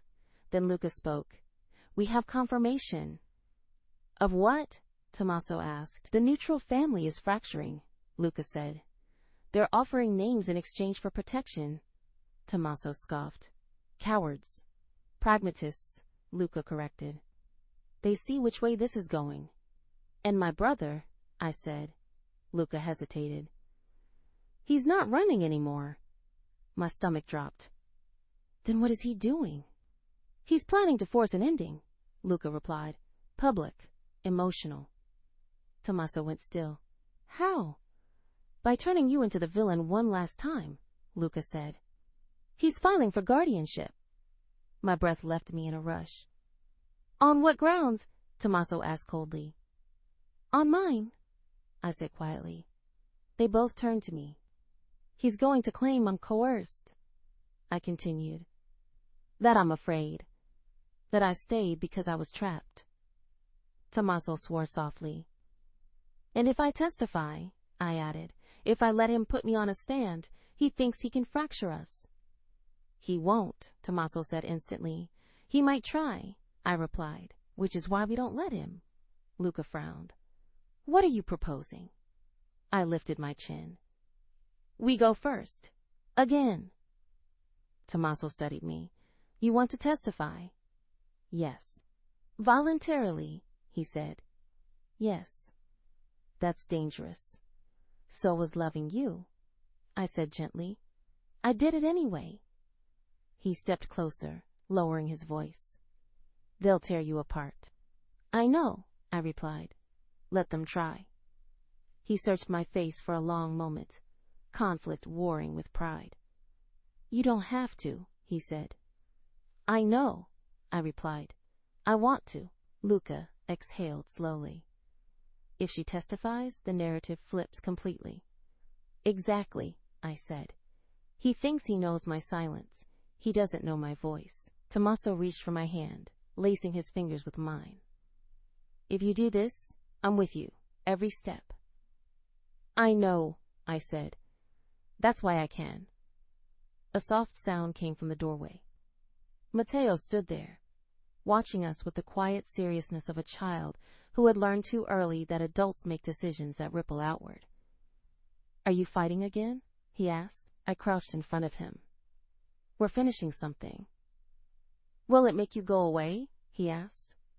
No, I said firmly. Nothing will. He considered that, then nodded. Okay. Tommaso watched the exchange like it hurt and healed him at the same time. When Matteo left, Tommaso pulled me into his arms, holding me tight but careful. They'll come for blood, he said into my hair. Let them choke on it, I replied. He laughed softly, dark and proud. You're terrifying. Yes, I said. Imagine how they feel. Outside, the city was already shifting, alliances breaking, stories rewriting themselves in real time. The war wasn't over, but it had changed. They'd tried to isolate us. Instead, they'd welded us together. And as I rested my hand over my stomach, feeling the steady reminder of what we were protecting, one truth rang clear and unshakable. They could subpoena me. They could dissect my life. They could drag my name through every courtroom and headline they wanted. But when I stood up and told the world exactly who I chose, they wouldn't just lose the case. They would lose the war. And this time, there would be no shadows left to hide in. Courtrooms don't smell like justice. They smell like paper, disinfectant, and the quiet fear of people who believe words are safer than truth. I stood at the defense table, hands folded loosely, posture calm enough to unsettle the people who wanted me twitching. Chiara sat 2 rows back beside Luca, spine straight, chin lifted, one hand resting protectively over her stomach. She didn't look at me. She didn't need to. I could feel her presence like gravity. Across the aisle, my brother-in-law adjusted his tie for the 3rd time in under a minute. He looked composed, respectable, like a man who believed presentation could overwrite reality. He was wrong. Case number, the clerk began. The judge entered, and the room rose. As we sat, the prosecutor stood immediately. Your Honor, the state is requesting temporary guardianship of the minor, known as Matteo Romano Pailo, citing ongoing exposure to criminal influence and objection, my attorney said smoothly. Relevance and assumption. The judge raised a hand. I'll allow argument. Briefly, the prosecutor nodded. The father has publicly admitted to acts of violence. The environment is unstable, and we have reason to believe the mother's consent to this arrangement is compromised. There it was. The lie dressed as concern. The judge turned her gaze to Chiara. Mrs. Pailo, you've requested to testify. Yes, Chiara said, standing before anyone could caution her. My chest tightened. She walked to the stand without hesitation, passing me without a glance, her presence quiet but unbreakable. She placed her hand on the Bible, voice steady as she swore the oath. When she sat, the room leaned forward. The prosecutor smiled thinly. Mrs. Pailo, can you tell the court why you've remained with your husband despite his admissions? Chiara didn't blink. Because he tells the truth. A ripple went through the gallery. Isn't it true, the prosecutor continued, that you were isolated from support systems after your marriage? No, Chiara replied. I was protected from people who used love as leverage. The prosecutor frowned. Did your husband ever threaten you? No. Did he coerce you into staying? No. Did he ever make you afraid? Chiara paused. My heart stopped. Of losing him, she said. Yes. Silence crashed down. The prosecutor tried to recover. Mrs. Pailo, you were shot. Yes. Because of his world. No, Chiara said calmly. Because of a man who thought he could steal children and call it protection. My brother-in-law shifted. The prosecutor turned slightly.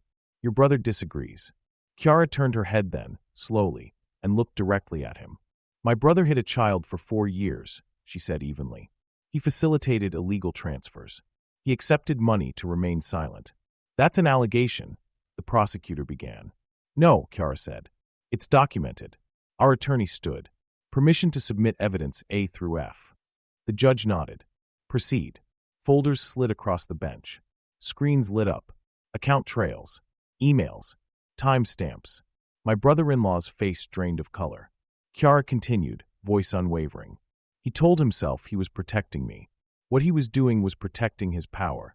The prosecutor's voice tightened. Mrs. Pailo, are you saying your husband is not dangerous? Chiara smiled faintly. No, she said. I'm saying he's precise. The judge leaned forward. Explain, she said. Chiara turned slightly, finally meeting my eyes. My husband is dangerous to people who try to take children, she said. To people who trade human lives like assets. To people who believe love is a weakness they can exploit. She looked back at the judge. He is gentle with our son, she continued. He is patient. He listens. He shows up. He came back for a child he didn't even know existed yet. And he stayed. The prosecutor tried one last angle. Mrs. Pailo, are you afraid of your husband right now? Chiara didn't hesitate. No, she said. I trust him with my life. And with my children's. The judge held her gaze for a long moment. "Thank you," she said quietly. "You may step down." As Chiara passed me on her way back, her fingers brushed mine, just once. Steady. Then it was my brother-in-law's turn. He took the stand with shaking hands. The prosecutor opened gently. "You acted out of concern for your sister's safety." "Yes," he said quickly. "She was trapped. She didn't see it." Chiara laughed softly from the gallery. Every head turned. The judge raised an eyebrow. "Mrs. Pailo." "Apologies," Chiara said. "It's just, he's never listened to me before. I don't know why he started today." A murmur rippled. The defense attorney stood. "Sir, did you receive compensation from the neutral family?" "No," he said too fast. The attorney tapped the screen. "Then perhaps you can explain this wire transfer." The room went deadly quiet. My brother-in-law stammered. "That was consulting." "For hiding a minor?" the attorney asked. The judge's expression hardened. "And this," the attorney continued, "is a message instructing a third party to delay discovery until the asset matures." Care to explain what asset refers to? My brother-in-law broke. He didn't cry. He collapsed. "I was trying to control the damage," he whispered. "I didn't think." "You never do," Chiara said quietly. The judge struck the gavel. "Enough." She looked down at the bench, then back up at the room. "This court does not remove children from parents who show up," she said. "It removes children from people who hide them." She turned to me. "Mr. Pailo, your methods concern me," she said evenly. "But your commitment does not." My pulse hammered. "Temporary guardianship is denied," she continued. "And this court orders an immediate investigation into the actions of the petitioner." My brother-in-law went pale. The gavel struck again. "We are adjourned." The room erupted. Cameras. Voices. Chaos. I didn't move. Chiara did. She crossed the aisle and stood in front of me, eyes bright, breathing steady. "You didn't flinch," she said softly. "Neither did you," I replied. She smiled, slow, fierce, proud. "We're not done yet." "No," I said. "But we won today." She reached for my hand and squeezed. In that moment, under fluorescent lights, surrounded by the wreckage of lies, I understood something with brutal clarity. They hadn't just failed to take my family. They had put us on record. And now, no matter what came next, the world would remember exactly who stood up and who fell apart when the truth finally asked to be heard. Victory doesn't feel like people think it does. It isn't loud. It doesn't cheer. It doesn't even smile right away. It feels like shock, slowly giving way to breath. The courthouse steps were chaos. Reporters shouting, cameras flashing, people trying to grab pieces of a story that no longer belonged to them. Tommaso walked beside me, one hand firm at my back, the other gripping mine like the world might try one last time to pull us apart if he let go. "They're arresting him," Luca said quietly as we reached the car. I didn't turn. "I know," I replied. My brother was led out the side entrance in cuffs 10 minutes later. No speech, no dramatic exit, just the hollow look of a man who had finally run out of places to hide. I felt nothing, no triumph, no grief, just finality. Tommaso watched my face carefully as the car pulled away from the courthouse. "Are you okay?" "Yes," I said honestly. "I stopped waiting for him to be someone else a long time ago." He nodded, understanding more than words could ever cover. Back at the estate, the gates closed behind us with a sound that felt permanent. Safe. Matteo ran to us the moment we stepped inside, launching himself at Tommaso's legs with zero hesitation. "Papa, Luca said you won." Tommaso crouched instantly, scooping him up. "We did." Matteo frowned. "All of us?" Tommaso glanced at me. "Yes," I said, kneeling in front of them. "All of us." That seemed to satisfy him.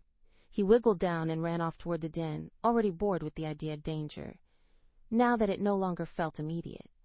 Children were merciful like that. The adults weren't. The house filled quickly. Lawyers, security, people cleaning up messes that had been allowed to fester for too long. Papers were signed. Calls were made. Statements were prepared and declined. I sat in the study with a blanket around my shoulders, exhaustion finally catching me now that adrenaline had nowhere left to go. Tommaso stood at the window, phone pressed to his ear. "No," he said calmly. "That family is finished. You'll take the deal that keeps you alive, or you won't take anything." A pause. "Yes," he continued.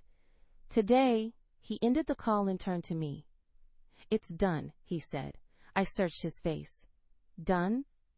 Done?" "As done as things like this ever get," he replied. "The neutral family is cooperating fully. Assets frozen, names handed over." "And the prosecutor?" I asked. "Resigned," he said. "Effective immediately." I exhaled slowly, something deep in my chest finally unclenching. "They tried to make us disappear," I said. "And instead," Tommaso replied, crossing the room to sit beside me, "they put us on record forever."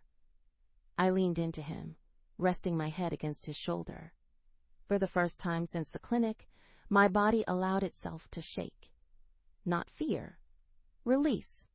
Tommaso wrapped his arm around me, pulling me close, letting me tremble without trying to stop it. "You were extraordinary today," he murmured. I laughed weakly. "I told the truth. That's the part they didn't plan for," he said. I tilted my face up to his. "Neither did you." He smiled faintly. "No." Silence settled between us, not heavy, earned. After a moment, I spoke again. "They're going to remember this." "Yes," he agreed. "They'll tell stories." I continued. "Paint you as a warning." "I don't mind," he said. "Warnings keep people alive." I studied him. "And you?" He met my gaze without flinching. "I'm done living in reaction." My heart thudded. "What does that mean?" "It means," he said slowly, "that I don't want my children growing up surrounded by unfinished wars." I straightened slightly. "You want out?" "I want change," he corrected. "There's a difference." "And if the world doesn't allow that?" I asked. His mouth curved. "Then I'll build a smaller one inside it. One they can't touch." I reached for his hand, lacing our fingers together. "I want that." "I know," he said. A soft knock sounded at the door. Luca leaned in. "There's one more thing." Of course there was. "The judge," he said. "She issued a permanent order." My pulse spiked. "Against us?" "No," Luca replied. "For us." Tommaso went still. "Full custody," Luca continued. "Recognized parentage. Legal protection stacked so high, it'll take an act of Congress to touch your family again." My breath caught. "And," Luca added, "a sealed commendation noting exceptional parental commitment under extreme circumstances." I laughed, a broken sound halfway to a sob.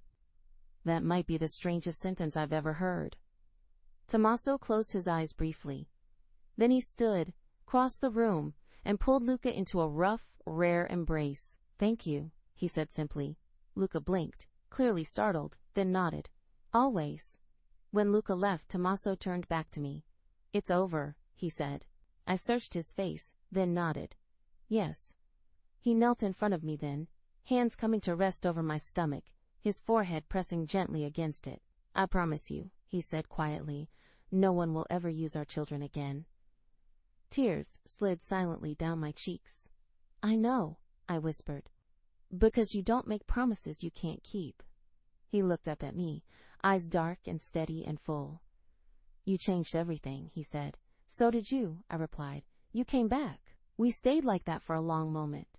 Grounded, breathing, real. Later that night, after Matteo was asleep and the house had finally settled, Tommaso stood beside me on the terrace. The city lights stretched out before us, vast and indifferent, and still somehow ours. "They'll keep watching," he said. "Yes," I agreed. "And we'll keep living," he continued. I smiled softly. "That might be the bravest thing we've done yet." He slid his arm around me, pulling me close. Tomorrow, we would begin the work of healing. Tomorrow, we would learn what peace actually required. But tonight, the war was done, and we were still standing, together, with one chapter left to write, and this time, it would be ours alone. Morning came quietly. No sirens. No phones vibrating with bad news. No men at the gates waiting to see which version of me would walk out. Just light. Soft, pale sunlight spilling through the windows of the estate like it had always been welcome here. Like the house finally understood it wasn't a fortress anymore. It was a home. I stood in the doorway of the nursery we'd finished only days ago, watching Chiara rock slowly in the chair by the window. She was humming, something low and wordless, a melody that felt older than either of us. Matteo sat cross-legged on the floor at her feet, carefully stacking wooden blocks into a crooked tower, tongue poking out in concentration. "Papa," he whispered when he noticed me, like loud joy might break the moment. I crouched beside him. "What are you building?" "A house," he said seriously. "This part is strong so it doesn't fall." He pressed a block into place and looked up at me like he'd just explained the meaning of life. I swallowed hard.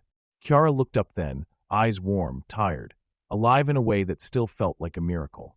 "You're staring," she said softly. "I'm remembering," I replied. She smiled like she knew exactly what I meant. I crossed the room and knelt in front of her, resting my hand gently over her stomach. The baby shifted beneath my palm, strong, insistent, real.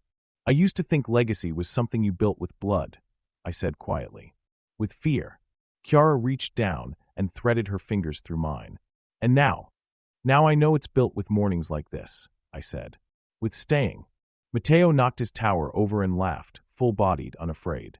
The sound cracked something open in my chest that had been locked tight for decades. Later, after breakfast and spilled juice and a minor crisis involving socks that didn't feel right, we walked the grounds together.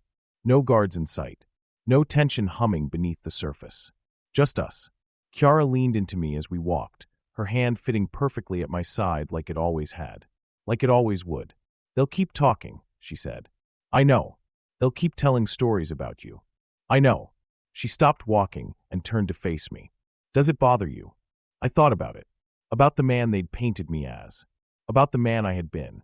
About the man I was choosing to be. "No," I said finally. "Because the people who matter know the truth." She studied my face, then nodded. "That's enough for me," she said.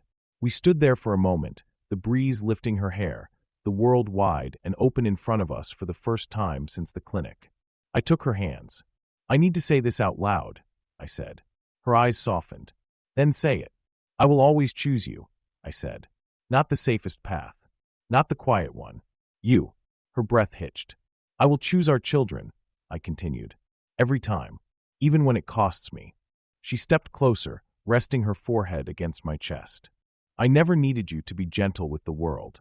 I wrapped my arms around her. "Only with you." Her fingers tightened in my shirt.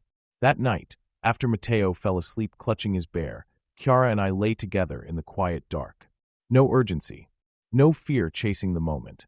Just warmth. Her leg draped over mine. My hand tracing slow, familiar lines along her back. Her breath evening out as she relaxed fully into me, trusting me with the parts of her that had once learned to brace. "You stayed," she murmured sleepily. "So did you," I replied. "I would have burned everything for them," she said. "For you." "I know," I said. "That's why I don't have to." She smiled against my chest. In the dark, I stared up at the ceiling and felt something settle deep in my bones. Not vigilance. Not rage. Peace. Earned. Scarred. Real. They had tried to take my son. They had tried to break my wife. They had tried to turn love into leverage and call it law. Instead, they gave me everything I didn't know how to ask for. A family. A future. A reason to be more than what I was trained to be. As Chiara's breathing slowed and the house slept around us, I made one last promise, to myself, to the children breathing safely under my roof, to the woman who had walked into my life carrying both grief and hope. No more running. No more hiding. No more surviving. From here on out, we live. And anyone who ever doubts what love is capable of can look at us and understand exactly why they lost. The contraction started just before dawn. Not dramatic, not cinematic, just a tightening low in my back that made me pause mid-step and breathe through it like I'd been taught. Tommaso knew anyway. He always knew. He was out of bed before I said a word, already at my side, one hand steady on my lower back, the other resting over my stomach like he could calm the storm inside me by touch alone. "It's time," he said quietly. I nodded. "Yes." Matteo woke up when we passed his room, rubbing sleep from his eyes, clutching his bear. Tommaso knelt in front of him, voice calm, unshaken. "You remember what we talked about," he said. Matteo nodded seriously. "I stay with Luca." "And when we come back," Tommaso added, "you'll meet someone important." Matteo's eyes widened. The baby? Yes, I whispered, smiling through another wave. Your baby brother, he grinned, huge, unafraid. I'll protect him. I believed him. The hospital room was quiet, no chaos, no fear, just breath and pressure, and Tommaso's voice grounding me every step of the way. I'm here, he kept saying. I've got you. You're doing this. When our son finally cried, sharp and alive and undeniable, something inside me broke open completely. Tommaso sobbed. No shame. No restraint. He held our newborn with hands that had once been feared and now trembled with awe, pressing his forehead to mine as the baby settled between us. Alejandro, he whispered, my son, our son. Later, hours later, lifetimes later, Tommaso stood by the window holding Alejandro against his chest, sunlight spilling over both of them. Matteo climbed carefully onto the bed beside me, peering at his brother like he was something sacred. He's small, Matteo whispered. So were you, Tommaso said gently. Matteo looked up at him. You came back, Tommaso swallowed hard. I always will. I watched them, my husband, our children, and felt something deep and certain settle into my bones. We didn't get a perfect beginning. We didn't get a gentle story. We got something better. A family chosen again and again. Love forged under fire. A future no one could take from us anymore. Tommaso came to my bedside then, leaning down to kiss me. Soft, reverent, full of everything we'd survived. You did this, he whispered. We did. I corrected. Outside, the city went on. Inside, our world began. And for the first time since I'd ever known his name, the man who once ruled through fear held his legacy in his arms, not as an heir, not as a weapon, but as proof that love, when chosen without apology, is the most powerful thing of all. If you're still here, thank you. Thank you for staying through the darkness, through the fear, through the moments where love was tested, broken open, and rebuilt from ash. This story wasn't gentle, it wasn't easy, and it was never meant to be. You listened to a man who believed love was a weakness, learn how to kneel for it. You listened to a woman who was never meant to survive, become the voice that changed everything. You listened to a family forged not by blood alone, but by choice, sacrifice, and relentless devotion. Tommaso and Chiara's story is about this truth. Love doesn't save you by being soft. It saves you by being brave. If you felt angry, if you cried, if you whispered, don't do it, or please come back into the dark while listening, that means you lived in this world with them. And that's the greatest gift a storyteller can receive. Thank you for giving your time, your heart, your attention. Thank you for choosing this series, for trusting it to carry you through obsession, grief, forgiveness, and finally, hope. If this story moved you, the best way to support it is simple. Leave a comment, like the video, subscribe for more stories like this. Because every click tells us you want more stories where love is dangerous, loyalty is earned, and happily ever after is fought for, not handed out. This chapter is closed. This family is safe. But the world of dark romance? It's just getting started. Until the next story, thank you for listening.